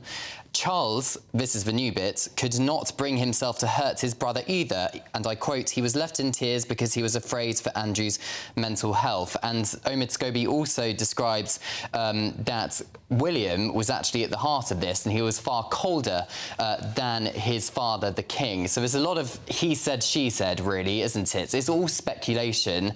We don't have concrete facts. Buckingham Palace and Kensington Palace, and indeed a spokesperson for Harry and Meghan, are not commenting on this book. But I think with all these royal biographies, you have to take them with a bit of a pinch of salt. There's several royal biographies that have been released over the last few years. All seem to favour a particular side, either Team Royal Family or Team Harry and Meghan. And there's clearly been hurt on both sides. But we're in the run-up to Christmas now, and we're seeing article after article after will Harry and Meghan attend Sandringham for Christmas, for example. The Sunday Times last week was saying that they would be happy to receive an invite from King Charles for a Sandringham Christmas. Unlikely, I would say, because William and Harry have not spoken for a number of years now. But books like this do not help the situation if King Charles or Prince Harry are trying to make amends and try and extend olive branches to one another to make up. It's fascinating that this particular author, it's not his first book. His first book with regard to this subject was, of course, a look into Harry and Meghan themselves. And there was so much speculation that he was sort of working with them, being briefed by them, acting almost as their mouthpiece in the media. Is that potentially how we should see this book too? Well, if you remember back to Finding Freedom when it was published, Meghan, Duchess of Sussex was suing the publishers of the Mail at the time over the publication of a private letter she had written to her father. Now, she insisted that she did not collaborate on Finding Freedom. That's Omid Scobie's first book. But later, she apologised to the court for forgetting that she briefed an aide, which was her communications secretary at the time, Jason Knauf, to brief Omid Scobie and his co-author on this book. So if you take that as kind of what could happen, then I think we can safely assume that Omid has incredibly good sources for this book. However, of course, they're going to be sources which are perhaps pro-Harry and Meghan. However, he's definitely spoken to people on both sides, because we have some other claims in this as well, including that it was actually Princess Anne, the King's sister, who persuaded King Charles to kick Harry and Meghan out of Frogmore Cottage following the publication of Spare. So there's clearly a lot of allegations here, but none of which are being confirmed or denied by Buckingham Palace or Kensington Palace.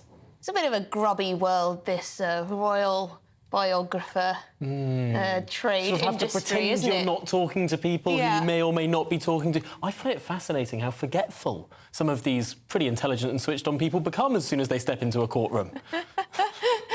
Well, yes, indeed. But the thing is, Meghan's trying to very much make a new career. Well, boost her career, is she not, in Hollywood as well? What's the latest on that, Cameron, if you've got time? Yeah, I mean, we've seen a lot of Meghan Markle recently on red carpets or attending various sporting events, both in the United States and Canada. I think it was a Daily Mail commentator was saying this week that she seems to be very much loving the cameras at the moment, and perhaps this is the strategy which she's been advised to take from her new agents in Hollywood, WME, trying to get her back into the Hollywood circuit. But if you notice, it's a lot of attending events as a guest rather than making a mark herself. So, for example, she accompanied Prince Harry to the launch of the 2025 Invictus Games last week.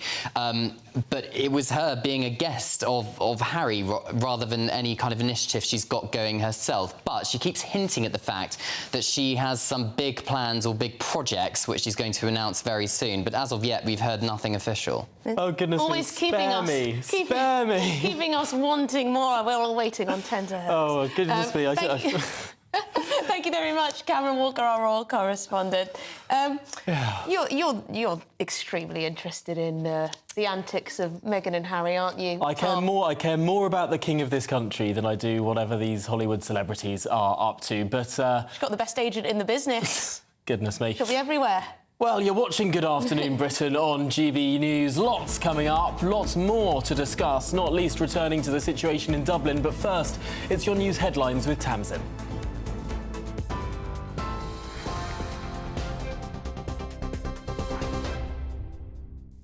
Thanks, Tom. Here are the headlines at 1:31. The first 13 hostages are expected to be handed over by the terror group Hamas soon as part of a temporary ceasefire deal between Israel and Hamas. Israel says the pause could be extended if Hamas continues to release at least 10 hostages each day. A pause in fighting came into force this morning. It's expected to last for 4 days. Prime Minister Rishi Sunak says he wants to see all the hostages freed. This is a very welcome development. It's obviously the first step. We need to make sure everyone abides by the terms of the agreement, and we want to see all hostages released, including protecting the safety of British nationals that are involved. I'm grateful to Qatar for the role that they've played. We're continuing to work with all our partners in the region, whether that's America, Israel and Egypt and others, to make sure that this deal sticks and we can continue to do what we want to support everyone in Gaza, get more aid in, and to ensure the safety and release of all hostages. 34 people have been arrested after riots and violent scenes in Dublin yesterday. A clean-up's been underway in the city centre after cars were set alight and shops were looted. A number of police officers were also injured. The violence was sparked after 3 children and a woman were stabbed close to a school in the city. A 5-year-old girl is said to be in a serious condition.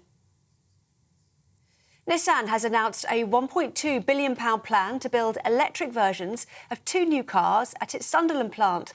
The Japanese automaker's new electric Qashqai and Duke models will be manufactured at the site.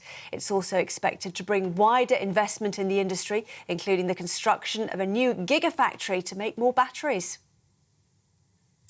Those are the headlines. You can, of course, get more on all of those stories. Just visit our website, gbnews.com.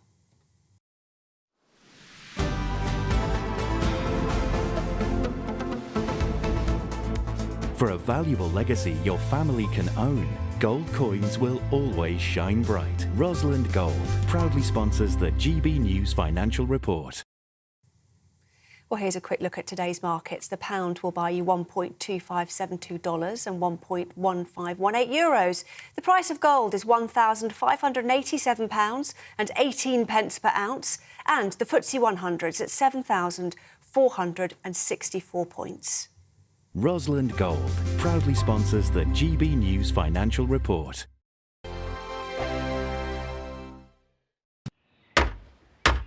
Who is it? We're here for the show. Welcome to the Dinosaur Hour with me, John Cleese. I was married to a therapist. And you survived? I thought we were getting Hugh Laurie. Second best. You interviewed Saddam Hussein. What's that like? I was terrified. I'm playing strip poker with these three. Ah! No, thank you. My CDs need to be put in alphabetical order. Are you going to be problematic again? The Dinosaur Hour. Sundays on GB News. Good afternoon, Britain. Good afternoon, Britain. Join us, Tom and Emily, To find out what's happening in the heart of Westminster. and why it matters to you. Weekdays from midday, we bring you the most compelling stories from across the United Kingdom. And from your doorstep to our inbox, That's right, we want to hear from you, GB News. Britain's news channel. I think the most exciting bit for me is talking to people. People who I think are ignored often by the major news channels. We're going to give news they want to hear. There's a voice there that needs to be heard. I think there's a chance here for a diversity of opinion to be expressed, which you don't find elsewhere. It's really exciting. We don't hold back. We're free to say how decisions that are taken here affect us all around the country. Only on GB News, the People's Channel, Britain's news channel. I'm Michelle Dewberry, and I'm not here to tell you what to think. I'd much rather hear what you have to say. So send in your opinions to gbviews@gbnews.com. Keep them clean, and you never know, I might read them out. With my panel here on Jubes & Co, we debate, we get stuck into the issues of the day on a show where all views are welcome, especially yours. GB News, the People's Channel, Britain's news channel. In the GB Newsroom, we bring you the news as it happens. With our team of dedicated journalists across the UK, we're ready to give you accurate reporting every day. When the news breaks, we'll be there with bulletins on GB News, the People's Channel, Britain's news channel. Your weekend starts here with Friday Night Live with me, Mark Dolan, 8 till 9 on GB News. Big stories, big guests and big laughs as we get you ready for a cracking weekend. That's Friday Night Live with Mark Dolan, Fridays 8 till 9 on GB News. Bring your own drinks, the admission's free. GB News, unlike other broadcasters, isn't obsessed with the London-Westminster bubble. We think there's a nation beyond the M25, and that's why we talk about the issues that matter across the land. Join me on State of the Nation, 8 to 9 o'clock, Monday to Thursday, on GB News. Daisy's listening, and you should too. Tired of the usual focus-tested, pre-prepared Westminster runaround? Well, so am I. So you want higher taxes? Is your department to blame for this? Are you rethinking this policy? Every Sunday at 9:30, I'll be sitting down with those in power to get the truth about the issues affecting you.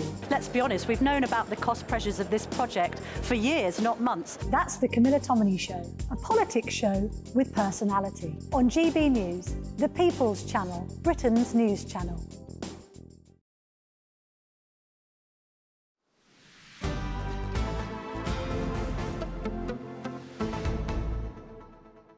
Right, we're on the sofas now, so that means it's time for our panel. We're joined by sketch writer and columnist for the Daily Telegraph, Madeline Grant, and author and broadcaster, Amy Nickel. Thank you very much indeed for joining us. I like how you told the audience there we're sitting on the sofa and that means it's time for the panel. That's a really good visual cue for those watching on television. It is. Yeah, no, it's nice. It's a nice setting. We're still getting into the swing of this new show. But, Madeline, let's start with you, because there were some extraordinary scenes in Dublin last night, scenes that I don't think many people have seen in Dublin. Well, we were talking to our reporter. Dublin hasn't seen those scenes in recent memory. Not in the centre.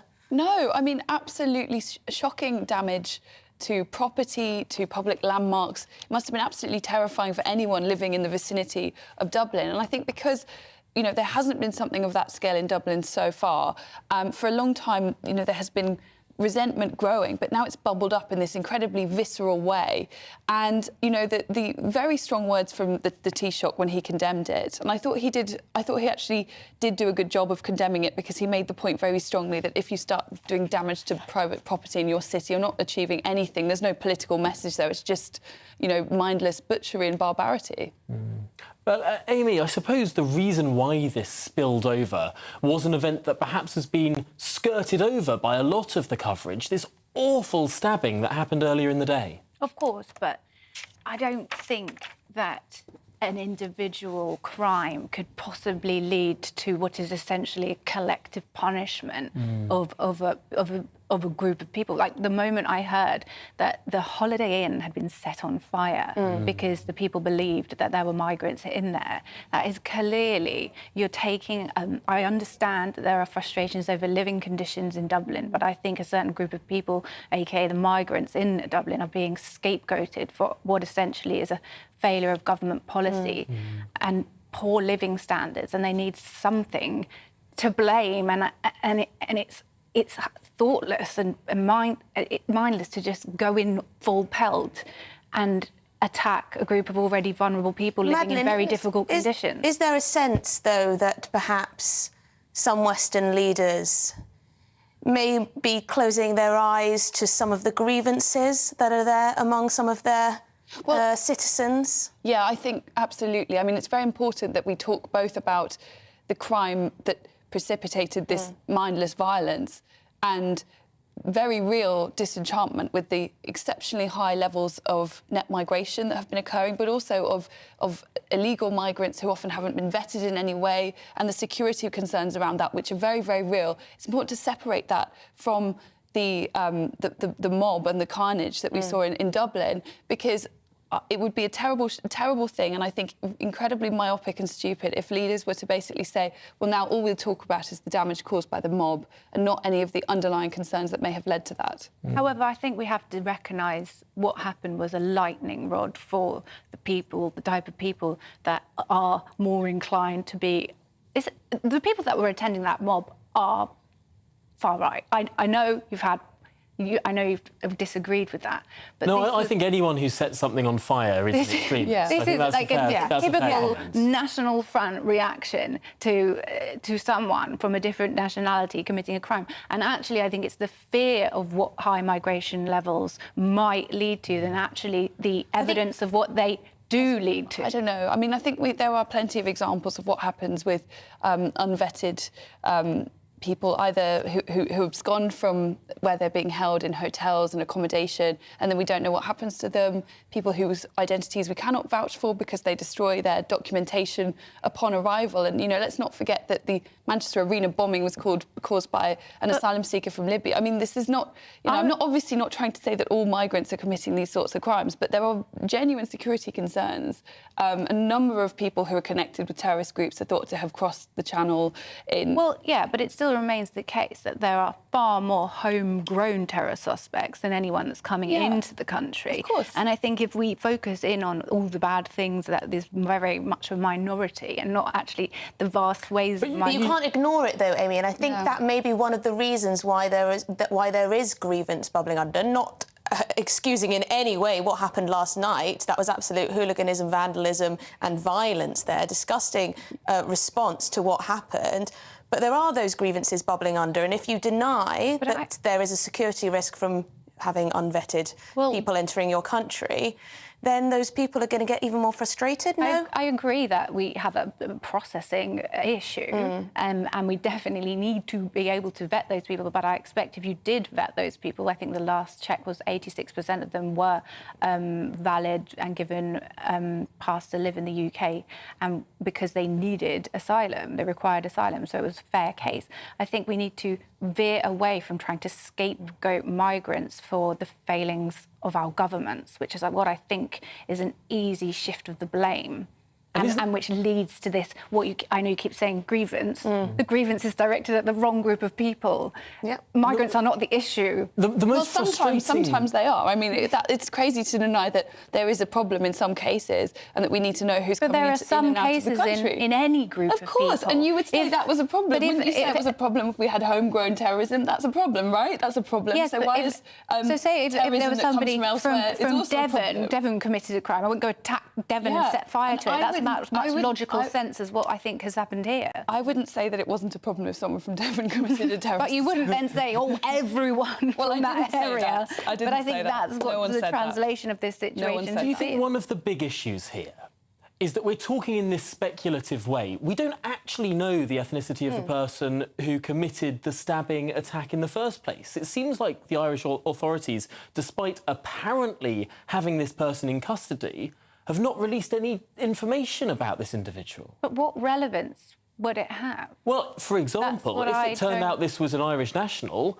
it would quell the violence. Well, maybe, but I think what we do know is that the reaction, the violence, is caused by organised far-right groups. That's a fact. So you need to look at why would they be so angry? I mean, it's because they're disenfranchised and they feel that they can blame all their problems on the migration in the area. Do you think it's pretty interesting that Ireland is seeing record migration at the same time that the United Kingdom is? Many countries across Europe are seeing record high illegal migration. I think very often we look at this issue as if it's sort of only Britain. It seems like the entire Western world is facing pretty much the same challenge. I think we're all facing a cost of living crisis and inflation and a squeeze in living standards. And when that happens, you want someone to blame. And it's an easy picking. I think that's a bit of a lazy analysis, though, because even before we had the recent bout of inflation and had the pandemic, there were lots of people who had concerns about mass immigration. It's not something new. But if we look at around the world, I think it's, Argentina, in the Netherlands, both the cases have seen a squeeze in living standards, a rise in scapegoating migrants. They've also seen a massive rise in the numbers of migrants arriving. I don't know about Argentina, but certainly the Netherlands, they're experiencing much higher levels even than Britain. You know, they have a population of under 20 million, and I think their recent net migration was 400 and something thousand. I think the interesting thing is, if you look at migration levels from 2010 onwards, I mean, from when the first Labour government came in 1997, the migration levels have gone pretty much like this, but living standards have gone like this. So that's why suddenly, as a drop in living standards, we need not the great economic panacea that its advocates sometimes. Well, how come it was when it was in a Labour government? It's interesting that that we've got different flavours of governments around the world, and it doesn't seem like they actually have all that much control over these issues. Now, it could be because there are economic imperatives, that there are labour shortages, or it could be that there's ideological underpinnings that perhaps are being not fully honestly expressed by politicians. But it does seem that whatever flavour of government you get in pretty much any country, you're seeing similar graphs. Yeah, it's a. I mean, obviously, this is a global phenomenon. There are some countries that have resisted it, but they're very small in number. Japan, Hungary, Poland have refused to accept migrants, although whether they will continue to be able to do that after the EU has taken away the national veto from all countries. The EU Parliament voted for that this week, but ironically, there is still a veto on it from national governments, so it's not quite happening yet. It's interesting, though, Madeleine, that you raise the EU, because that takes us on to a fascinating story that has popped up in the news just today. The Labour leader, Sir Keir Starmer, has told the radio station Classic FM that the piece of music that sums up Labour best is Beethoven's Ninth Symphony, commonly known as the Ode to Joy. Yes, he said that earlier today, the Ode to Joy, which you might remember is the EU anthem, is the piece of music that best sums up Labour. Let's have a listen. What piece of music sums up the Labour Party for you? Oh, for the Labour Party. I mean, one of the pieces I've got is Beethoven's Ninth Symphony, the choral Ode to Joy at the end. It's that, you've got the orchestra, you've got the voices, you've got this big combination. This is very sort of Labour. You're getting everybody. Beethoven's getting everybody onto the stage for this. Yes. This is a big. And I talk about a national mission for the next Labour government. This is a sense of something. It is got a sense of destiny and is hugely optimistic. And so for me, that's been hardwired in me for a long, long time. So I would go with that. There are many others that I could associate with the Labour Party, but it's that sense of moving forward to a better place. A sense of moving forward to a better place. Amy Nicol, do you think Sir Keir Starmer knew that it was the European Union anthem he was talking about? I think maybe it's a little Easter egg of things to come. I think maybe. I mean, it was just quite amusing to see Keir Starmer play the role of great classical music critic. Well, he actually does know a lot about classical music. Oh, does he? Yeah, he was. I think he played. I can't remember which instrument, but he played definitely in a school orchestra to a high standard. So he does know his stuff. And he went to quite a posh school. Well, I don't know, I think it is. It's quite a.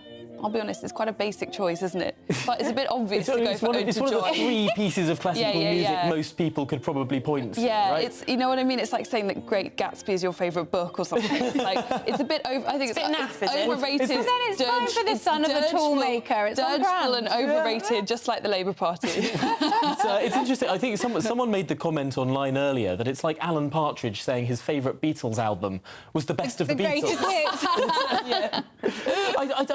But I mean, Keir Starmer's a clever man. He has achieved a lot in life. He became a KC. He's obviously been knighted.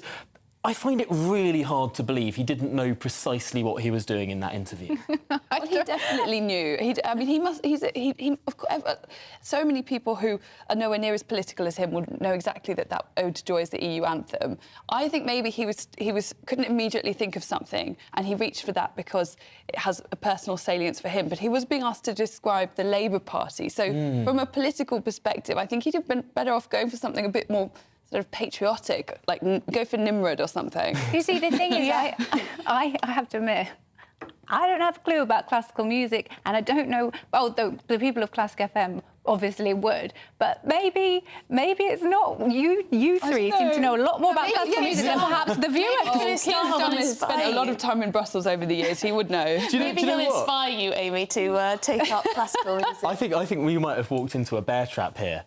Sir Keir Starmer saying this just so that the loony right can go off bang on about Europe, while he just says, "Look, I was just talking about classical music. I don't know what you're saying." But if he'd wink, chosen something patriotic, he probably would have been slagged off for that too. Oh, perhaps by different groups. But it is fascinating. This was a huge story in 2019 when the Brexit Party turned their backs to this anthem in the European Parliament. It can't have escaped his view. That was a bit naff, though. Let's be honest, that was quite naff for the Brexit Party to do that. I mean, it's a bit like a kind of toddler behaviour. Like, I don't like the song, I'm going to turn my back on it. Oh, here we can see it on our screens now. Nigel Farage et al. With their backs being turned to the anthem being played in the Parliament. You know what? If this is Keir Starmer doing a little nod wink, I don't want to spoil the fun, but Brexit has shrunk our economy by 4%. Let's rejoin the single market. That statistic Say it, Keir, and I'll vote for you.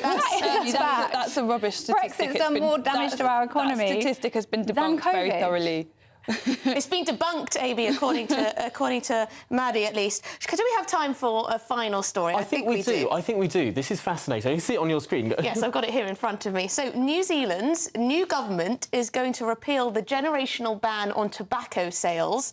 So that leaves Rishi Sunak alone with this policy. Now, this is the policy that essentially means that people on the age of 14... Born after 2008. Yeah. Anyone born after the age of the year 2008 will never be allowed to buy a cigarette in their life, which leads to the peculiar situation whereby perhaps in 2050 you'll have someone who, I don't know, quick maths, what is it, 40-something, who would not be allowed to buy cigarettes, and someone 1 year older than them who would be? Madeleine Grant, even New Zealand's going back on this peculiar policy now. It's so embarrassing that this policy that was the great brainchild of Jacinda Ardern, in New Zealand they've decided it's too dumb to carry out and they're going back on it. So now the only torchbearer for this policy left is Rishi Sunak in Great Britain, allegedly the leader of a Conservative party that believes in some level of personal freedom and autonomy and treating adults like adults. It's very embarrassing. I honestly think he just thought it would be a real easy popular vote winner, particularly in the red wall. And actually, I think only about 2% of teenagers now even smoke. Yeah. So it was going to die out anyway. Yeah. I thought you'd like this type of nanny-state policy, Amy. It's the pointless one, isn't it? Like, I have a son, I do not want him to smoke, but he won't smoke because he knows how to... It's not cool. Yeah. It's not cool. It's something your mum does when she's drunk. They're going after elf bars too, which is the thing vaping bars. The thing that young people now do instead of smoking is vaping. And I just think it's so myopic and stupid to also go after disposable vapes, which are the most accessible to young people. And I know it's in an ideal world, I guess maybe they'd be smoking neither of these things, but you really don't want to make the perfect the enemy of the good. Do you know what winds me up about that argument is when people say, well, these bubblegum flavours, they're made to appeal to children, when actually it's my husband that absolutely loves a bubblegum vape. I love peach ice. What adult doesn't love a peach or a strawberry? Like, we love those flavours too. Yeah, What do we think? Let us be... It's the Haribo advert, right? Kids and adults love it so. But no, I think we do have to leave it there. We'll be back with you in the next hour. So many more stories to get through. This is Good Afternoon Britain here on GB News. Hello, welcome to your latest GB News weather update from the Met Office. Plenty of sunny spells on offer through this afternoon, but a notably cold wind. And tonight will be a frosty one for many of us. We've got cold air that's marked behind this cold front that sank southwards throughout yesterday and overnight. And there's also some quite strong northerly winds, particularly down North Sea coast. So a brisk cold wind along eastern areas. Further west, though, the winds will be lighter. There's a bit more cloud around across the south and west, but that should clear up through the afternoon to bring many of us a good amount of crisp autumnal sunshine by this afternoon. Feeling much chillier, though, compared to recent days, particularly along eastern areas. That breeze is bringing some showers across eastern coast, particularly across East Anglia at times throughout this evening, but most of these will fall as rain. Further west, it will be a clear night and a very frosty night as well. Some southwestern areas seeing their first frost of the season, dipping as low as -4 across the south and perhaps -8 in the north. So a very cold start to the weekend, but temperatures will rise throughout the day slowly but surely. That's because we've got plenty of crisp sunshine on offer, particularly as we head into the afternoon. The wind will be lighter across the east coast as well, so it will feel a little bit more pleasant here too. But into Sunday, we'll start to see this area of rain starting to arrive from the west.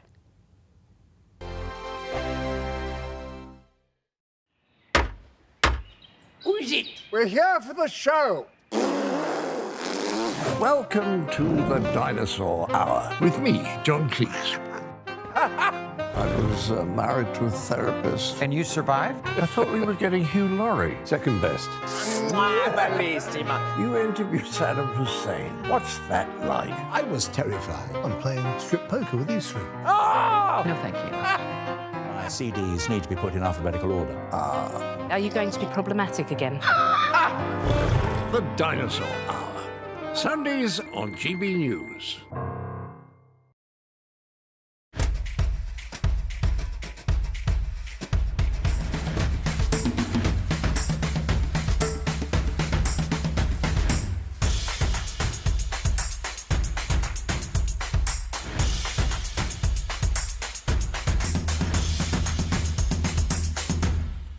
Wake up to the headlines with Headliners every morning at 5 a.m. We treat you to the day's biggest stories before anyone else, 7 days a week. You can catch up on everything you need to know before you've even had your kippers. Headliners every morning at 5 a.m. only on GB News, the People's Channel, Britain's news channel. GB News, unlike other broadcasters, isn't obsessed with the London-Westminster bubble. We think there's a nation beyond the M25, and that's why we talk about the issues that matter across the land. Join me on State of the Nation, 8 to 9 o'clock, Monday to Thursday, on GB News. Daisy's listening, and you should too. I think the most exciting bit for me is talking to people. People who I think are ignored often by the major news channels. We're going to give news they want to hear. There's a voice there that needs to be heard. I think there's a chance here for a diversity of opinion to be expressed, which you don't find elsewhere. It's really exciting. We don't hold back. We're free to say how decisions that are taken here affect us all around the country. Only on GB News, the People's Channel, Britain's news channel. There's only 3 people you can trust in life: your doctor, your lawyer, and your nana. I'm not sure. So join me, Nana Aquare, at 3 p.m. every Saturday and Sunday, where we discuss the biggest topics of the weekend. Be ready for battle. Could you be quiet? What is this? It's my new teeth. It's your new teeth. I don't bite. Well, not without a good reason. Always honest, always fun. Every weekend at 3 p.m. on GB News, the People's Channel, Britain's news channel. Your weekend starts here with Friday Night Live with me, Mark Dolan, 8 till 9 on GB News. Big stories, big guests and big laughs as we get you ready for a cracking weekend. That's Friday Night Live with Mark Dolan. Fridays 8 till 9 on GB News. Bring your own drinks. The admission's free. Tired of the usual focus-tested, pre-prepared Westminster runaround? Well, so am I. So you want higher taxes? Is your department to blame for this? Are you rethinking this policy? Every Sunday at 9:30, I'll be sitting down with those in power to get the truth about the issues affecting you. Let's be honest, we've known about the cost pressures of this project for years, not months. That's the Camilla Tominey Show, a politics show with personality. On GB News, the People's Channel, Britain's news channel.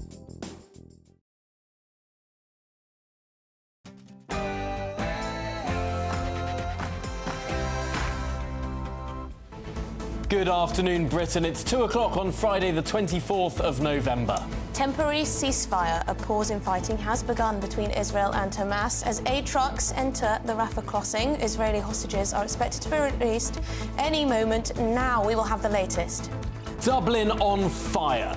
Riots erupted last night in the Irish capital after children were targeted in a brutal knife attack.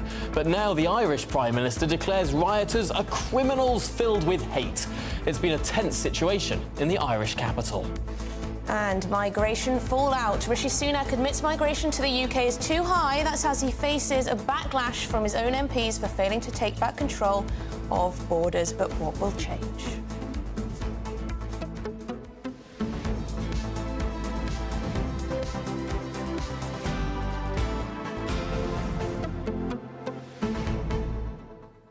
And is Bristol Airport pulling our leg? You'd think they might be, after seeing the state of their new outdoor multi-faith prayer room.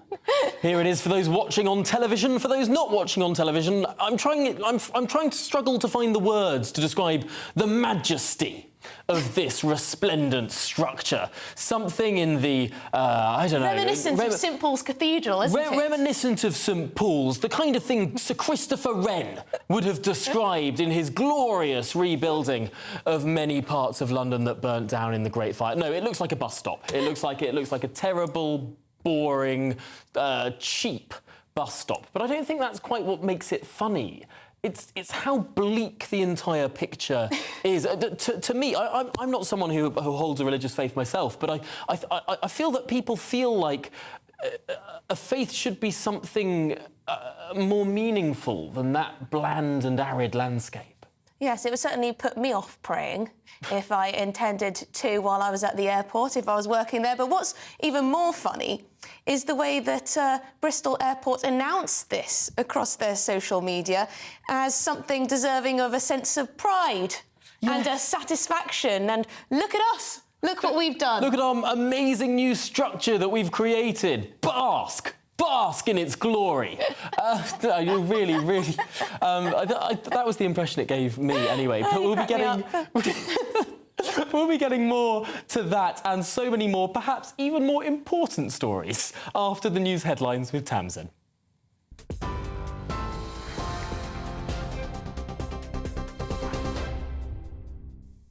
Thanks very much, Tom. Good afternoon from the GB newsroom. It's 2 minutes past 2. The first 13 hostages are due for release by Hamas any moment now. It's understood they'll be transferred to the Red Cross as part of a deal for a temporary ceasefire with Israel. It comes as news broke a short time ago of a further 12 Thai hostages that are also set for release by the terror group following mediation efforts by Egypt. It's understood they'll be handed over to Egyptian officials in the next few moments. A pause in the fighting between Israel and Hamas came into force this morning. Prime Minister Rishi Sunak says he wants to see all the hostages freed. This is a very welcome development. It's obviously the first step. We need to make sure everyone abides by the terms of the agreement, and we want to see all hostages released, including protecting the safety of British nationals that are involved. I'm grateful to Qatar for the role that they've played. We're continuing to work with all our partners in the region, whether that's America, Israel and Egypt and others, to make sure that this deal sticks and we can continue to do what we want to support everyone in Gaza, get more aid in, and to ensure the safety and release of all hostages. 34 people have been arrested after riots and violent scenes in Dublin yesterday. A clean-up was underway this morning in the city centre after cars were set alight and shops were looted. A number of police officers were also injured. The violence was sparked after 3 children and a woman were stabbed close to a school in the city. A 5-year-old girl is said to be in a serious condition. Taoiseach Leo Varadkar said the people involved in the unrest brought shame on the country. Those involved brought shame on Dublin, brought shame on Ireland, and brought shame on their families and themselves. These criminals did not do what they did because they love Ireland. They did not do what they did because they wanted to protect Irish people. They did not do it out of any sense of patriotism, however warped. They did so because they're filled with hate. They love violence, they love chaos, and they love causing pain to others. Oscar Pistorius will be freed from prison on parole in January, nearly 11 years after killing his girlfriend Riva Steenkamp on Valentine's Day in 2013. The former Paralympic champion, who is now 37, claimed he'd fired the gun through a bathroom door after mistaking his partner for an intruder, saying he feared for his safety. He was initially jailed for 5 years, but an appeal saw him sent back for 6 years in 2016, less than half of the 15-year minimum term that had been sought by prosecutors.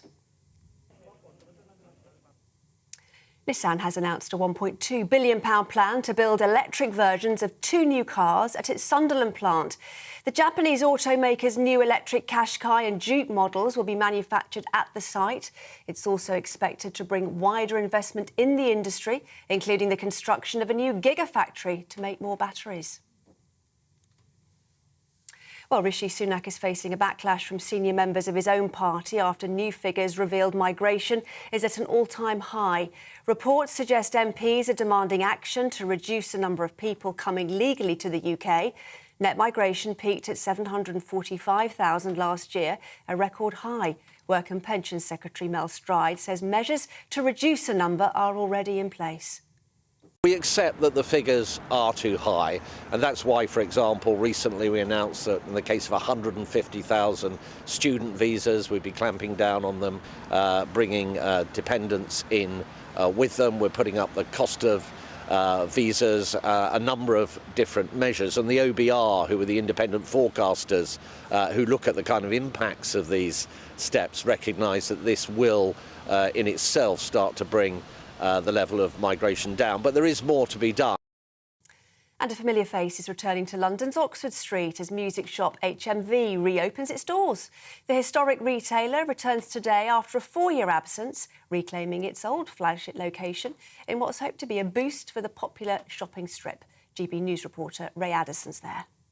HMV's return to profit means that new owner Doug Putnam has been able to reopen the brand's flagship store 4 years after it shut down here on Oxford Street. He's going to be hoping that it can once again become a mainstay of the high street. Now, over the years, influential acts such as Michael Jackson, the Spice Girls and the Beatles, no less, have all performed here. It's also been used as an air raid shelter in World War II and burnt to the ground and been rebuilt. Now, it'll have to survive the tough economic conditions as many shoppers tighten their belts.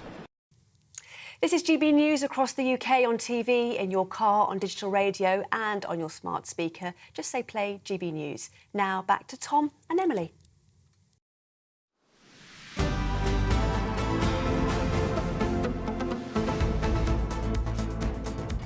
Good afternoon, Britain. Now, we're keeping an eye on the situation in Israel. It's 4 o'clock over there, just gone. So we're expecting hostages to be exchanged. As soon as we get information on that, we will bring it to you.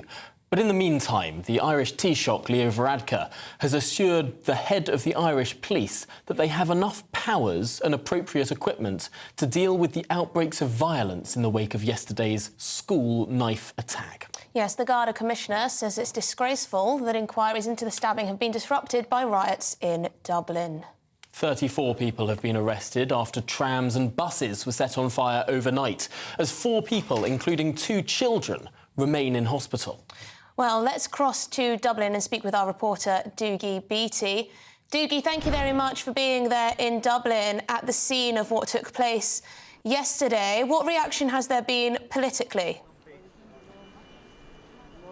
Well, politically, they are trying to, I suppose, clear up the mess of last night and look at legislation to be put in place to make sure that the police have more powers, that this type of thing won't happen again. But really and truly, I was out in the streets in Dublin last night, and I can assure you it wasn't a very nice place to be. In fact, this particular sector do not trust the media one bit, and in fact lots of the media that was in and around were challenged and very quickly backed off. It must be also said that Dublin City Council have done a marvellous job in cleaning up. By 10 o'clock this morning, the 3 buses and tram that were set alight and destroyed were removed from the main O'Connell Street shopping area. When you go down in there now, all you actually can see is lots of boarded up windows of hotels and shops where serious damage and theft took place. But the cordons here have even been lifted where the stabbings took place yesterday, and as you've said, one of those is still in a serious condition in hospital. And all that's evident here now is a Garda Síochána car that is outside the school where that actually took place. But that took place about 1:30 yesterday, and then what happened was protesters started coming up the street just behind me here, and they wanted to get in to see exactly what had happened. And that was really fueled by Drew Harris, the Garda Commissioner, who in a press conference refused to say one way or the other whether the suspect was an Irish national. Now, because there has been a lot of problems in Ireland over this last couple of years with migration and of course the amount of people that are coming in to the city itself, and like any city the whole way through the UK and indeed through Europe, that's where they seem to settle, and it has almost changed the communities that are here. And many of these young men who at one time would have worked in factories or worked in the shipyards here feel that they have no place in society, and really when I spoke to a lot of them last night had felt that there was no recognition of them or their needs, and that frustration very much came out on the streets of Dublin last night. That hasn't been seen in Dublin City for decades, and it looked more like a scene from Northern Ireland, from Belfast, from the 80s and the 90s. There was serious anger here, some really vicious rioting. But Drew Harris was formerly a Deputy Chief Constable of the Police Service in Northern Ireland, and he used the tactics that those forces had been taught by the British Army and how to very quickly quell any violence and split and scatter those that were taking part in it. I mean, they basically put a ring of steel around one area where nobody could get in, you could only get out. And as the riot squads came up through the streets with their batons and shields, they were basically splitting the rioters and forcing them into side streets of where they were either arrested or allowed to exit that area. Well, Doogie, thank you so much for bringing us the very latest from the streets of Dublin, and let's hope that a repeat performance does not take place tonight. But let's now turn to speak to the Irish talk show host and broadcaster, Niall Boylan. Thank you so much for joining us this afternoon. First of all, what sort of sense is there that there have been these tensions simmering across Ireland? These tensions have been simmering for quite some time, and as a reporter just mentioned a few minutes ago, that in Ireland there has been quite a lot of debate around the amount of refugees and asylum seekers or people seeking international protection, including people from the Ukraine who have come to Ireland, particularly over the last 2 years. That number is somewhere in the region of 200,000.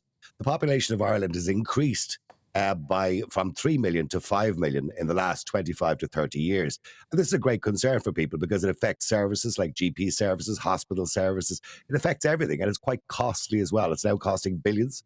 We've nowhere to accommodate people. We already have a housing crisis, and this is just exacerbating that problem. Now, let's not forget, by the way, why we're all talking about this. And the sad part of this story today is that we're not talking about the right thing. We should be talking about the tragedy. The first time in Irish history we've had an attempted mass murder on the streets. And sadly, we've 5 people in hospital. One young girl, 5 years of age, is critical in hospital.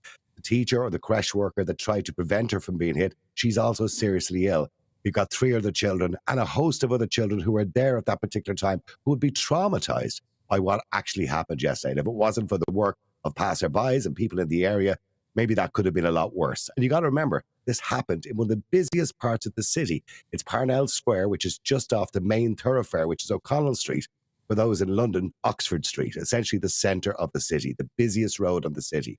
And the problem over the last 5 or 6 months, and the debate that's been had in Ireland, is the people's safety. We have seen a rise in criminal activity, assaults. We've seen everything. And there's also been a vote of no confidence by the Garda Síochána, the police force of Ireland, of over 98% in their own commissioner. The morale is low. We don't have enough guards on the street. There is no presence on the street to deter crime. And this is all factors that are playing into this. Now, everybody, no matter whether you are right-wing, left-wing, centrist, will condemn the behaviour of those thieves, looters and lowlifes that were on the street last night. They don't represent anybody. They only represent themselves. And all they represent is mindless thugs, because that's exactly what they are. Because they've now cost the city and the state millions in damage. And as Leo Varadkar rightly said, and probably one of the first times I ever agreed with a man in my life, these people are essentially, they're doing nothing for nobody except themselves. They're not patriots, they're mindless thugs. And that's all they are. They don't represent anybody. Niall, Leo Varadkar said, he had quite a lot to say, of course, but he said rioters brought shame on Ireland after the violence that we saw last night. Do you believe he struck the right tone in what he said? I don't normally agree with our Prime Minister, or Taoiseach, as we call him in this country, but on that particular occasion, I certainly do. They did bring shame. But what they've done more so is they've taken away from the actual story and the tragedy that happened yesterday. And our minds and our thoughts should be with that 5-year-old that's critical at this moment in time, and that creche worker who's also seriously injured in hospital. And our thoughts should be with them. And those rioters last night have taken that away. And that's really, really sad. What's going to happen now, and is already happening, this will be used politically. And it has now already been used politically. Leo Varadkar also mentioned as well today, I noticed it on RTÉ, the national broadcaster, in the news, they are now going to rush through emergency legislation in relation to cameras so they can arrest people, which I don't think people would have any objection to identifying those culprits and those people responsible for that damage last night, or any damage in the future that would be caused by protesters. But also a very controversial piece of legislation that has been floating around for the last year called the hate speech bill, which has been opposed by many people as kind of thought police. And this bill now, they're now using this to justify the bill. Because he said himself today in a speech that he said, I think people will now recognise the need for this hate speech bill. What happened last night was nothing to do with a hate speech bill. What happened last night was a group of thugs. I mean, people are entitled to protest, and I would absolutely stand up for a person's right to protest against what happened yesterday, why it might have happened, or to stop it happening in the future. And peaceful protest is part of our constitution, the right to peaceful assembly. But that is not part of our constitution. Burning buses, burning Lewis or trams, as we call them, burning cars or police cars, attacking members of the force, that is not in our constitution. And I don't stand by any of that.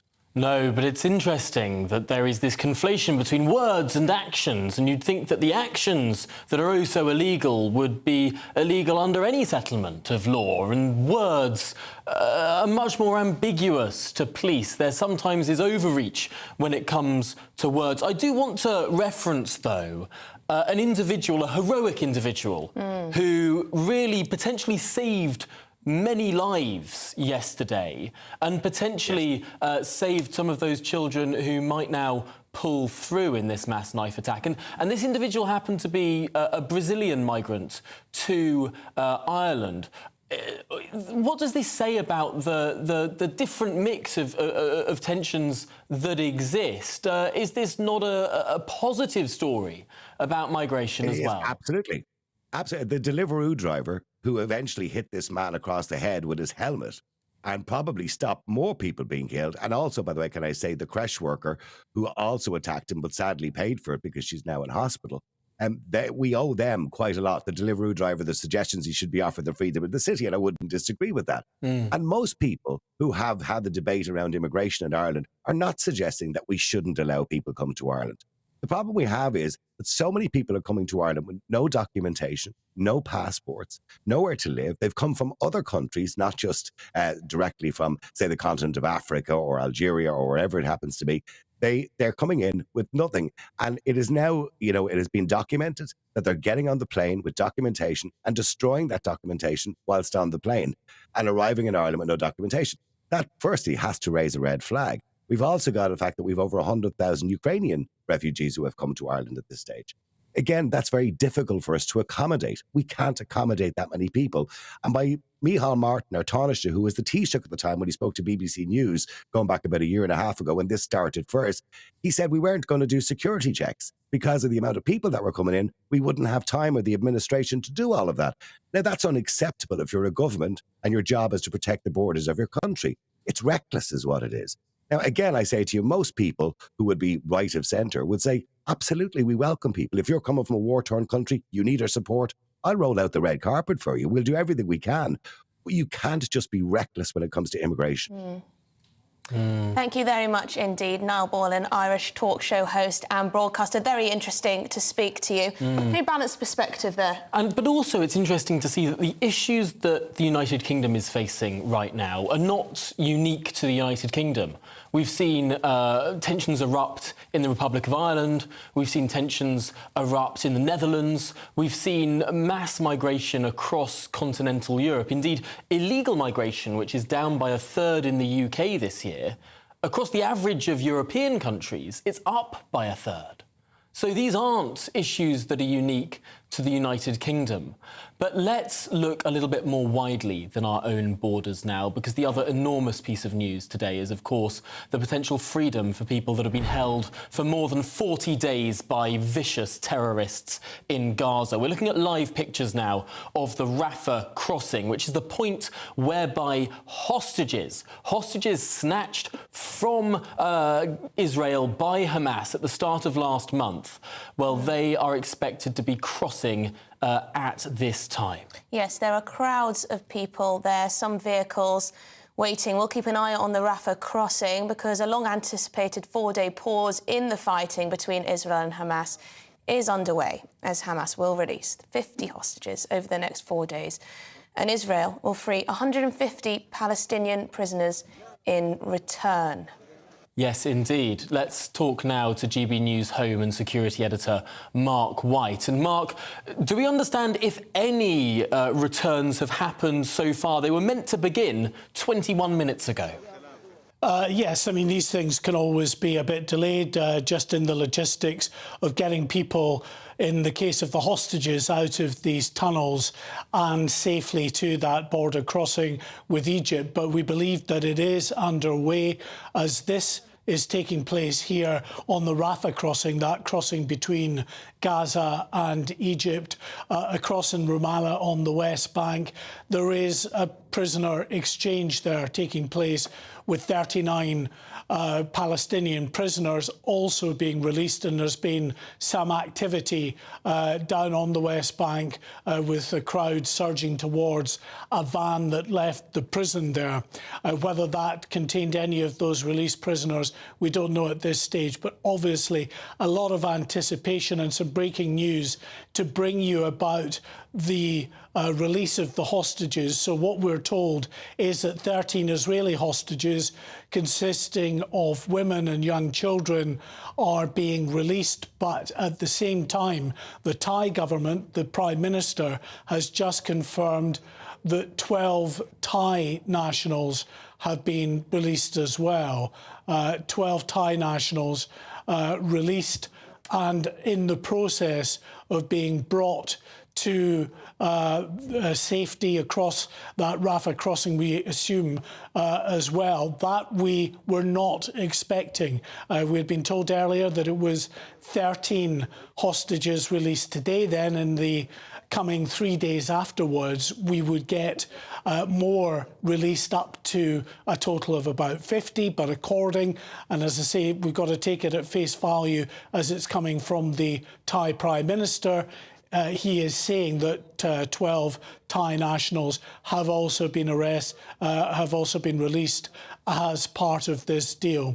So a lot of anticipation and real hope that finally we might start to see these hostages being released in more significant numbers. Because remember, of course, since the 7th of October, we have only had 4 hostages released, a mother and her daughter from America in the days after the 7th of October attacks.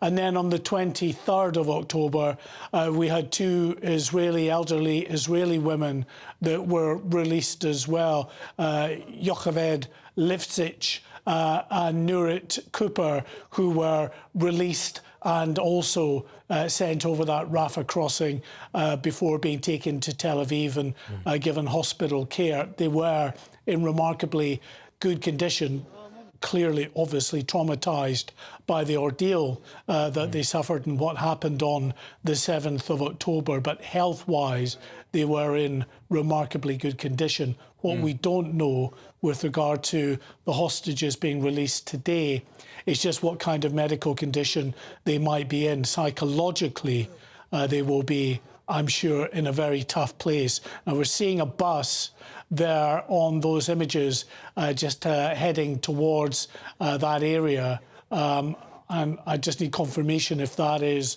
actually the Rafah crossing we're looking at, or have we switched to the West Bank now?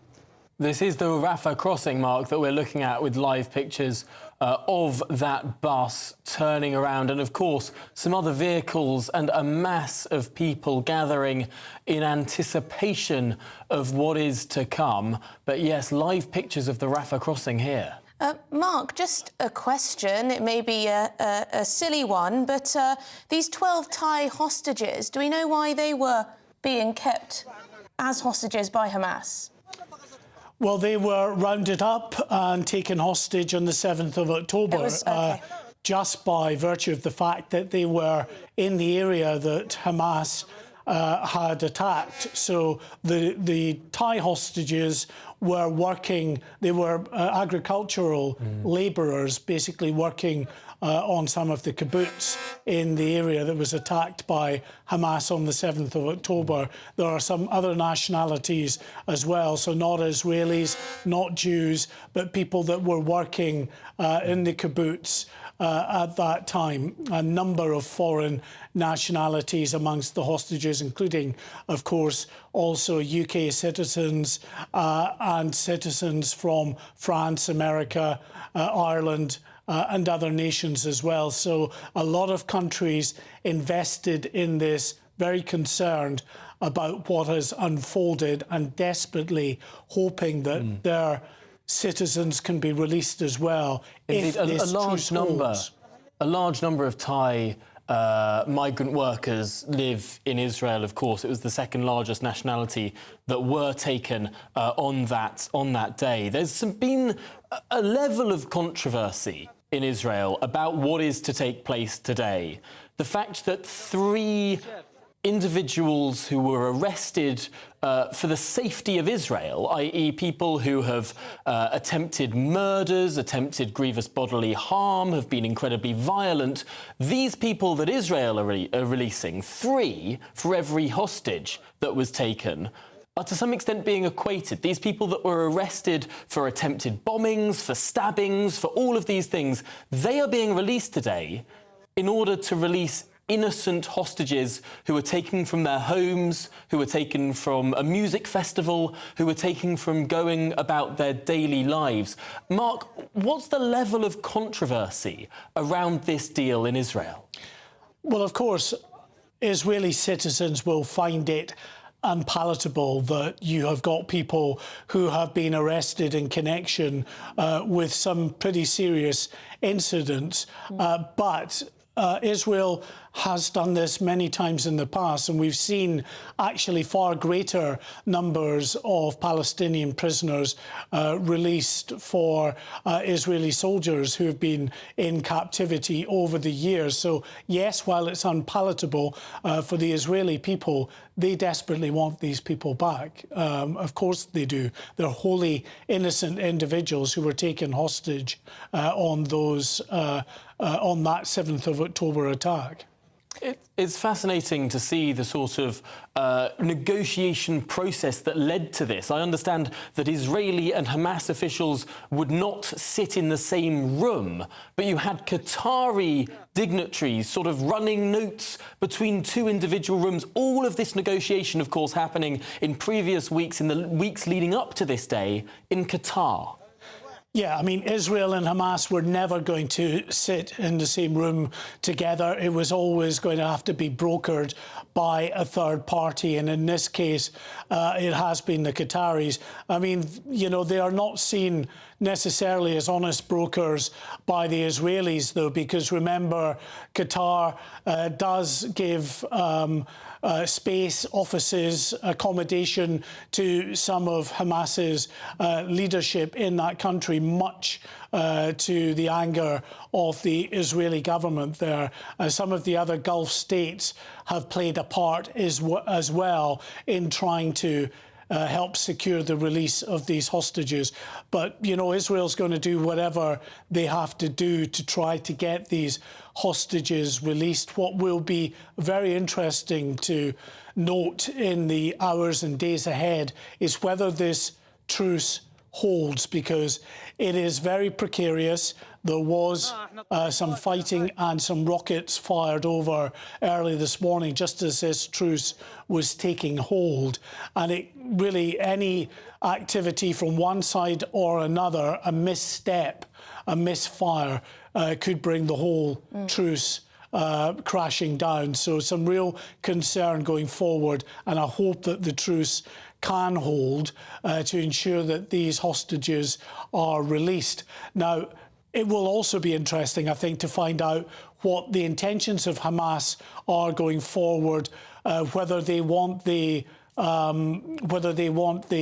hostages that are released, the 50-odd that we expect in the next few days, to be the final hostages released for some time. In other words, just trying to play the long game here, knowing that if they've got hostages, they've got leverage, or whether they can do what is hoped and what the Qataris were hoping in terms of what they've brokered here, which is after the 50 initial hostages have come out, that they can then go on a longer period, 10 hostages per day over perhaps 20 days or so. You're looking at Offer Prison now, which is in the West Bank, where those Palestinian prisoners, as part of this exchange, will be released. Now, the way that it's supposed to operate is that we will get the hostages first brought to safety through that Rafah crossing. Then after that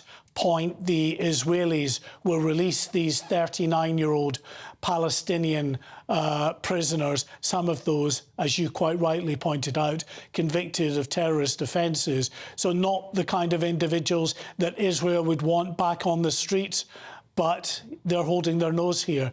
The greater good for them is getting these innocent women, children and men released from the custody of Hamas. We're getting reports, Mark, that these Thai nationals are nothing to do with the Israel-Hamas deal. This was a deal brokered by the Egyptians between the Thai government and Hamas itself. And whilst these 12 Thai nationals have been released, we still have no news about the 13 Israelis who are supposed to be being released this hour. What does that say that this Thai deal that I don't think anyone sort of knew the details of before this hour, what does it say that that's happening first?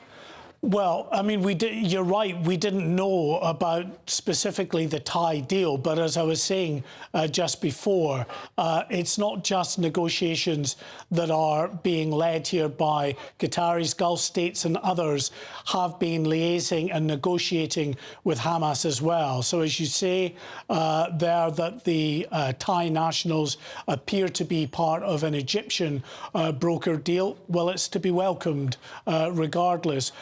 But I don't think we should be surprised that we're not seeing any movement just yet. These things are really, really complex. And one of the reasons why it's so complex as we look again here at the Rafah crossing is because Hamas are desperate to ensure that they don't give any kind of military advantage to Israel as they hand over these hostages. Remember, the hostages, we believe, are being held in the vast tunnel system underneath the Gaza Strip. So as part of the deal, we know that Hamas were trying to insist anyway that drones and other surveillance by the Israelis was not in place during the release period. Now, we don't know the detail of how much Israel has acquiesced to that particular demand. And anyway, they've got satellites up there that can give them fairly powerful and detailed images of what's happening on the ground as well. So understandably, I guess from Hamas's point of view, they would be concerned that the routes in which they take these hostages out towards the Rafah crossing there could be compromised. And so it's slow. And it will be done through third parties as well. And as much as possible, they'll want it to be concealed, the way in which they hand these hostages over. So, as I say, I don't think it's a surprise, really, that it's not dead on 2 o'clock that we're seeing the first of the hostages released. And Mark, it's highly likely that the Israeli hostages, once they are released, when they're released, will be in a state of distress. We saw previously when Israeli hostages were released, there was a lot of press anticipation, of course, but also a press conference of sorts. Would that happen in this case? Well, who knows? It depends on the condition of the hostages and their determination, really, to speak. On the 23rd of October, you were referencing there the release of those hostages. Yocheved Lifshitz, who was 85 years old and a peace campaigner in one of the kibbutz, she was taken hostage. Incidentally, her husband, Oded, is still being held by Hamas at this point. She was determined to give a news conference just hours after being released. She was checked over. She was in relatively good health, and she gave that remarkable news conference in which she spoke about her ordeal and having been walked for hours in this maze of tunnels underneath Gaza. And she did say, actually, that she wanted to do whatever she could to help the Israeli authorities. And these hostages, when they're released as well, not so much the children, but the adults, will be questioned by the Israelis in terms of trying to glean as much information as possible about where they were being held, the conditions they were being held in, how they were being treated, etc. It's possible some of the hostages might decide that they want to come forward, maybe not right away, but in the days that follow, they might want to come forward and to speak out about their ordeal as well, and about those that, of course, have still been left behind in that tunnel network there.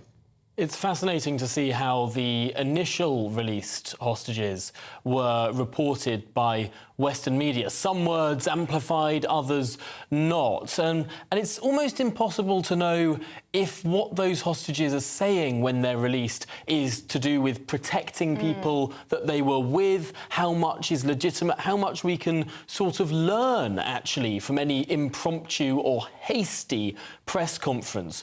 Should we be leaning on the words of any of these released hostages, or perhaps take it with a pinch of salt what's going on? After all, there will be hundreds more remaining in those dark tunnels.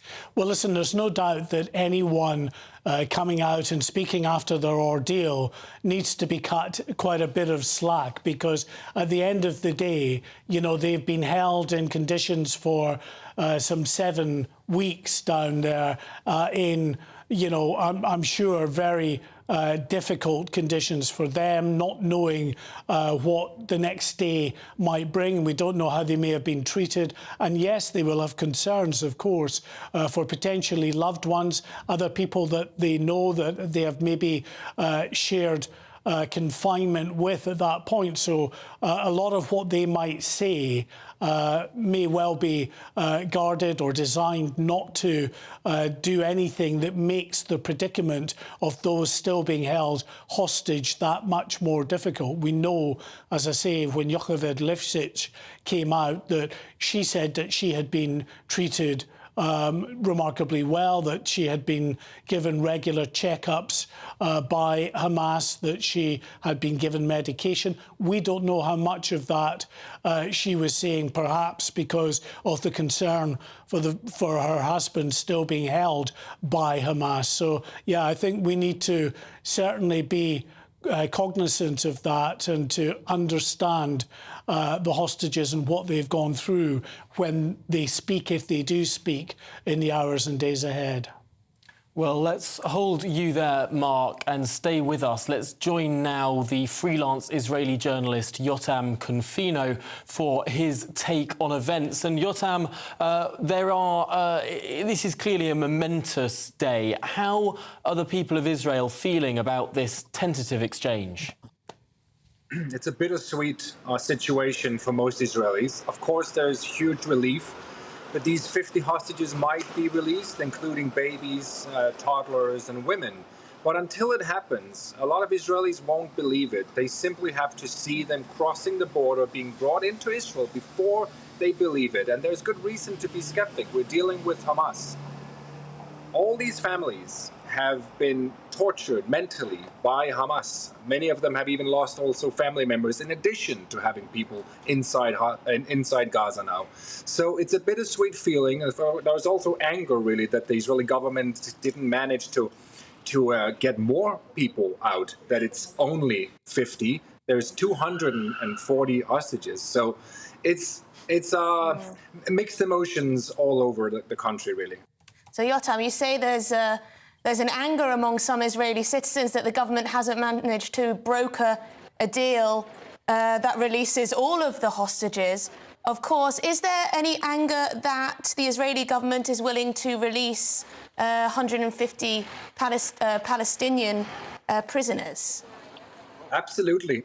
We have to remember that to draw a moral equivalency between a baby inside Gaza, held by a terrorist organization in a tunnel, and an 18-year-old member of Hamas who attempted to kill somebody is outrageous in itself. But this is the situation that Israel finds itself in. These are the terms. When you are negotiating with someone who's got hostages, you just have to, compromise on certain moral values. And this is not the first time Israel has done this. Over 10 years ago, Israel released 1,000 Palestinian prisoners from Israeli prisons in return for one Israeli soldier. Now, one of the people who were released, it was Yahya Sinwar, who's now today the leader of Hamas inside Gaza, the one who has orchestrated and planned all of these massacres taking place on October 7th. So Israel has a long and bad history with these negotiations with Hamas. There are, of course, so many moving parts to any exchange of prisoners. And, of course, we have seen the Rafah crossing be this place where so many different states, of course, have jurisdiction. In order for it to be open, you have to have this tentative agreement between the terrorist authorities in Gaza, the Egyptian government as well, and of course Israel is involved too. So many different moving parts and such a finely balanced situation. Just tell us a little bit about what we might be expecting, because 42 minutes ago was the time this was supposed to start. Might there have been a hold-up?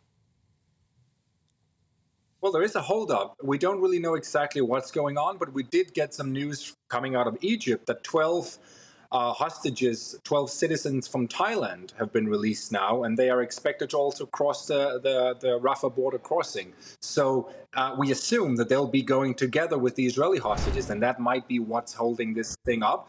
But it is, first of all, incredibly complicated. The Red Cross has to take these hostages from Hamas.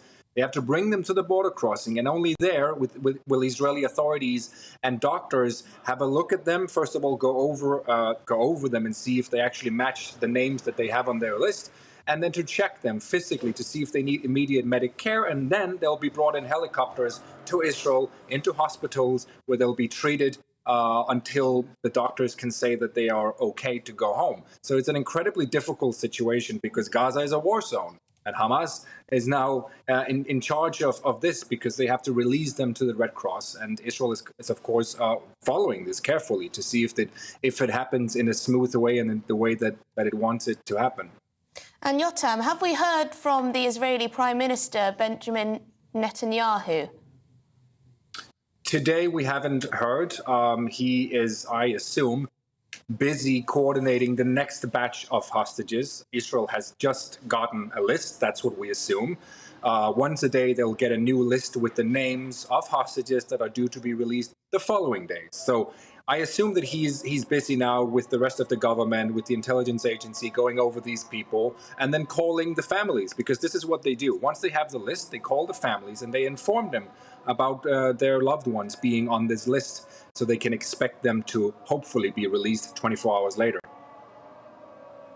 Yotam, hold that thought. We're going to move across to Mark White, who has a new bit of information for us. Mark? Yeah, this is Israel's Channel 12 television now reporting that the 13 Israeli hostages have been handed over to representatives of the Red Cross. Now, the Channel 12 reports don't say where this took place. It took place inside Gaza. Those Red Cross vehicles are now heading towards the Rafah crossing. What we don't know just is how far inside Gaza that exchange took place and how long it might take them to get to the border. But those reports from Israel's Channel 12, very encouraging, an indication that 13 Israeli hostages have now been handed over to the Red Cross, and that vehicle or vehicles heading towards the Rafah crossing as we speak. Absolutely fascinating, the different moving pieces of this. Of course, Hamas were never going to come to the Rafah crossing themselves, this sort of intermediary step of the Red Cross there. As you say, Mark, we're not going to be able to know with any sense of definitiveness whether or not it's going to be 10 or 20 minutes or perhaps even an hour, or the time to travel from wherever this exchange has happened within Gaza to that crossing. But as you say, Mark, positive steps. Let's get the thoughts of Yotam Confino still with us on the line. Yotam, that this exchange has apparently happened according to Israel Channel 12. That is tentative good news. Absolutely. I know that there are many, many people now at what they call Hostage Square in Tel Aviv who are waiting for this news, really. So if it is indeed true, then it is a completion of the first day of the ceasefire. It started at 7 in the morning local time with the ceasefire, with aid coming into Gaza, and now it's culminating with the 13 hostages released. So if that is indeed true, then it is a successful first day, and maybe it's a show of what to come in the following days. And what would be the next steps? Of course, if the Red Cross do get to the Rafah crossing in good time, are the Israeli military there to receive them, or is there yet another intermediary step? Would it be the Egyptians on that side of the border? Well, the Egyptians are definitely there, and the Israeli authorities are supposedly also going to be there. They said that they were going to be in several locations, and then they are going to take care of the hostages. They have very specific instructions about what to do, especially with the children. There are certain things that they can and can't say, such as telling them where their parents are. Some of the kids have lost parents, and they don't know about it. So there are certain things they can't say. And then, of course, they have to take them in helicopters straight to Israel. But it might take some time because they need to check them immediately if they need some medical help and to see if they're in a decent condition, really. But this is a process, and it sounds like it's ongoing now. It's a relatively fluid situation with a lot of cameras on it. But I assume we'll get some more news very soon about it. So, Yotam, it's unlikely that they will be immediately passed back, essentially, to their family members, those who are not being held hostage, that is. In some cases, it may well be that there are several members of one family being held by Hamas or being released. So it will take a bit of time for them to be reunited. It will be, because some of the families that are in there obviously have a mother and a father, including in that family, and men aren't released in the first batch, so they will be left behind, which means effectively you're separating a family, and that's going to be very, very difficult. So, but we're going to know much more about this once they're out. We're going to find out who they actually are, their identity. The Israeli media have tried to not speak too much about it, out of respect for the families, and to simply wait till they're out. But yes, there'll be many people left behind. That's for sure. We know that because it's only 50 people that are supposed to be released in the first 4 days. And the choreography of this is interesting because first it's the Israeli innocent hostages who are released, and then secondly, the prisoners who have been arrested on various violent offences, the Palestinian prisoners held in the West Bank that are then released. What is is that how it goes for the next 4 days? This first tranche, second tranche, then back to one and then back to the other? Yeah, that's exactly how it's going to go. Right now, there's already Red Cross ready to take some of these prisoners to their homes, whether it be in the West Bank or in East Jerusalem. And once a day, that's what's going to happen. Once the hostages are released, then the Palestinian prisoners will be released. And there is a list, like I said, of 300 candidates. 150 of them will be released in the coming 4 days. And they range from the age of 14 to 59, and they're most of them are young members of, some of them members of Hamas, some of them members of Islamic Jihad. Some of them are in jail because they attempted manslaughter. Some have just thrown stones. So it's a very different kind of group of prisoners that are set to be released. It's interesting, when British ears hear the words thrown stones, they might think, might that have been an overreaction from Israel? Clearly, that's not what the Israeli government think. Could you explain their sort of reasoning when it comes to those sorts of offences? Well, Israel has they have strict rules when it comes to throwing stones because it's happening a lot in the West Bank. It has been for decades.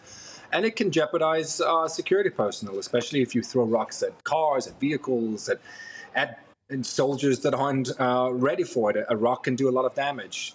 So there are strict rules in place, and if you are caught throwing rocks, then you can certainly end up in jail and sometimes administrative detention, which is, of course, a controversial method, which Israel has been criticized for by human rights groups, where prisoners are in prison for a long time without knowing if they are going to be convicted of anything, if they're going to be in some sort of a court. But nevertheless, we know that a lot of these people that are currently on this list, they are, some of them at least have been convicted of crimes. Well, let's just recap for those that may just be joining us. We understand, according to local Israeli news, that Israeli hostages have been handed by Hamas to the Red Cross within Gaza, but they have not yet made it across the Rafah crossing. Our Home and Security editor, Mark White, is still with us. Mark, explain the situation on the ground. Well, very fluid, of course, and very precarious until those hostages are safely across the Rafah crossing, where you can see the live images looking out over the Rafah crossing at the moment. This is the main crossing from the southern tip of the Gaza Strip into Egypt, into the Sinai Peninsula. Now, once these hostages have been taken across that Rafah border. Then they will be met by the Israeli military. They will be taken for assessment to a special centre. We saw some images earlier today, actually, of the setup for these hostages, and knowing, of course, that they will have some very young children there. They've set out toys and other things just to help these children sort of acclimatise and just feel a little safer and perhaps be a bit distracted from everything that's going on. But it's going to be enormously difficult, I think, given that these hostages have been held for such a long period of time down in these tunnel systems. We just don't know what kind of condition they're going to be in, both physically and mentally, after that ordeal. The Israeli military, who are being given the job of hostage sort of liaison, dealing with the hostages as they come out, have been told very carefully, keep eye contact, not to offer the children a hug or anything like that unless the child themselves look as though, they want to be hugged, they come forward and ask to be hugged. It's all those kinds of sensitivities because, as I say, they don't know how that child or even adult hostage has been treated over recent weeks.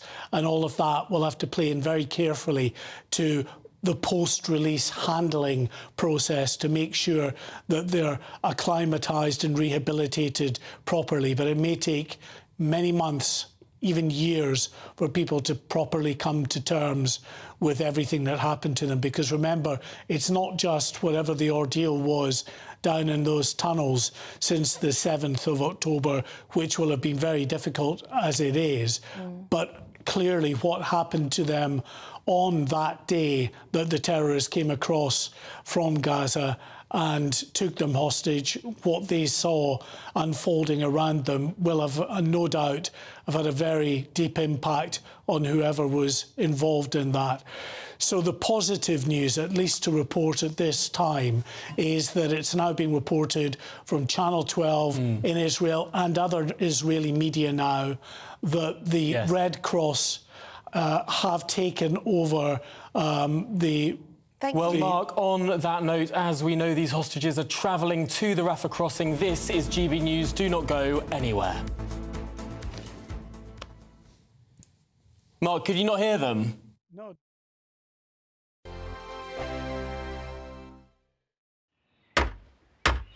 Who is it? We're here for the show. Welcome to the Dinosaur Hour with me, John Cleese. I was married to a therapist. And you survived? I thought we were getting Hugh Laurie. Second best. You interviewed Saddam Hussein. What's that like? I was terrified. I'm playing strip poker with these three. Ah! No, thank you. My CDs need to be put in alphabetical order. Are you going to be problematic again? The Dinosaur Hour. Sundays on GB News. Good afternoon, Britain. Good afternoon, Britain. Join us, Tom and Emily, To find out what's happening in the heart of Westminster. and why it matters to you. Weekdays from midday, we bring you the most compelling stories from across the United Kingdom. And from your doorstep to our inbox. That's right, we want to hear from you. GB News. Britain's news channel. I think the most exciting bit for me is talking to people. People who I think are ignored often by the major news channels. We're going to give news they want to hear. There's a voice there that needs to be heard. I think there's a chance here for a diversity of opinion to be expressed, which you don't find elsewhere. It's really exciting. We don't hold back. We're free to say how decisions that are taken here affect us all around the country. Only on GB News, the People's Channel, Britain's news channel. I'm Michelle Dewberry, and I'm not here to tell you what to think. I'd much rather hear what you have to say. So send in your opinions to gbviews@gbnews.com. Keep them clean, and you never know, I might read them out. With my panel here on Jubes & Co, we debate, we get stuck into the issues of the day on a show where all views are welcome, especially yours. GB News, the People's Channel, Britain's news channel. In the GB Newsroom, we bring you the news as it happens. With our team of dedicated journalists across the UK, we're ready to give you accurate reporting every day. When the news breaks, we'll be there with bulletins on GB News, the People's Channel, Britain's news channel. Your weekend starts here with Friday Night Live with me, Mark Dolan, 8 till 9 on GB News. Big stories, big guests and big laughs as we get you ready for a cracking weekend. That's Friday Night Live with Mark Dolan. Fridays 8 till 9 on GB News. Bring your own drinks. The admission's free. GB News, unlike other broadcasters, isn't obsessed with the London-Westminster bubble. We think there's a nation beyond the M25, and that's why we talk about the issues that matter across the land. Join me on State of the Nation, 8 to 9 o'clock, Monday to Thursday, on GB News. Daisy's listening, and you should too. Tired of the usual focus-tested, pre-prepared Westminster runaround? Well, so am I. So you want higher taxes? Is your department to blame for this? Are you rethinking this policy? Every Sunday at 9:30, I'll be sitting down with those in power to get the truth about the issues affecting you. Let's be honest, we've known about the cost pressures of this project for years, not months. That's the Camilla Tominey Show, a politics show with personality. On GB News, the People's Channel, Britain's news channel. Who is it? We're here for the show. Welcome to the Dinosaur Hour with me, John Cleese. I was married to a therapist. And you survived? I thought we were getting Hugh Laurie. Second best. You interviewed Saddam Hussein. What's that like? I was terrified. I'm playing strip poker with these three. Ah! No, thank you. My CDs need to be put in alphabetical order. Are you going to be problematic again? The Dinosaur Hour. Sundays on GB News. Hi then, Lee Anderson here. Join me on GB News on my new show, The Real World, every Friday at 7 p.m, where real people get to meet those in power and hold them to account. Every week, we'll be hearing your views from up and down the country in the real world. Join me at 7 on GB News, Britain's news channel. I'm Michelle Dewberry, and I'm not here to tell you what to think. I'd much rather hear what you have to say. So, send in your opinions to gbviews@gbnews.com. Keep them clean, and you never know, I might read them out. With my panel here on Jubes & Co, we debate, we get stuck into the issues of the day on a show where all views are welcome, especially yours. GB News, the People's Channel, Britain's news channel.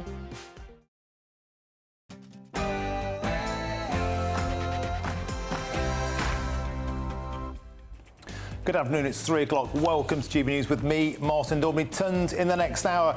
An historic breakthrough as the first of the 240 hostages Hamas captured from Israel on October the 7th are released. A massive moment. We'll have live pictures and all the latest from the Rafah crossing as they go into Egypt. Next up, after yesterday's horrific stabbing in Dublin that saw 3 children attacked, we'll be asking what really caused the Dublin riots that followed 34 arrests, a night of bedlam. But was Dublin a tinderbox waiting to happen? Next story. Another Tory migration row. Jacob Rees-Mogg last night on GB News said, "I'm sorry."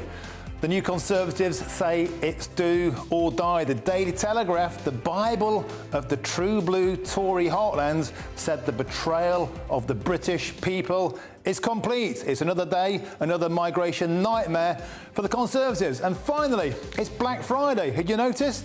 Not me either. Do you think it's all a bit of a damp squid now? How's the gloss gone out of this day that we used to get excited about? Now it's just commercial, overdrive, and really all a bit May. All coming up in the next hour.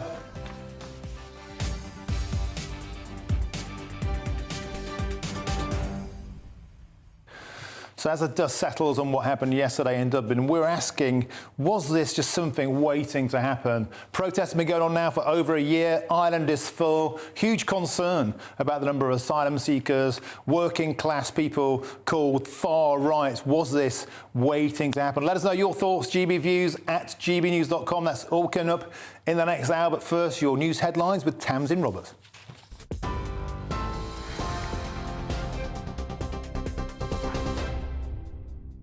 Martin, thanks very much. Good afternoon from the GB newsroom. It's 2 minutes past 3.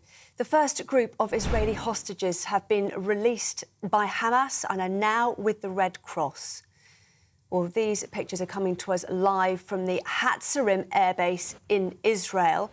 It's understood that they'll enter Egypt via the Rafah crossing in the next few moments before arriving at the airbase. That news coming to us via Israeli media. Well, in return, Israel will release 39 Palestinians from its prisons.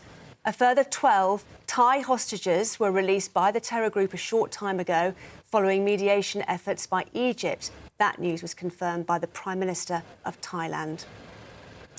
Well, a temporary pause in the fighting between Israel and Hamas came into force this morning, which is expected to last for 4 days. We will, of course, keep you updated on this story. 34 people have been arrested after riots and violent scenes in Dublin yesterday. A clean-up was underway this morning in the city centre after cars were set alight and shops were looted. A number of police officers were also injured. The violence was sparked after 3 children and a woman were stabbed close to a school in the city yesterday. A 5-year-old girl is said to be in a serious condition. Taoiseach Leo Varadkar said the people involved in the unrest brought shame on the country. Those involved brought shame on Dublin, brought shame on Ireland, and brought shame on their families and themselves. These criminals did not do what they did because they love Ireland. They did not do what they did because they wanted to protect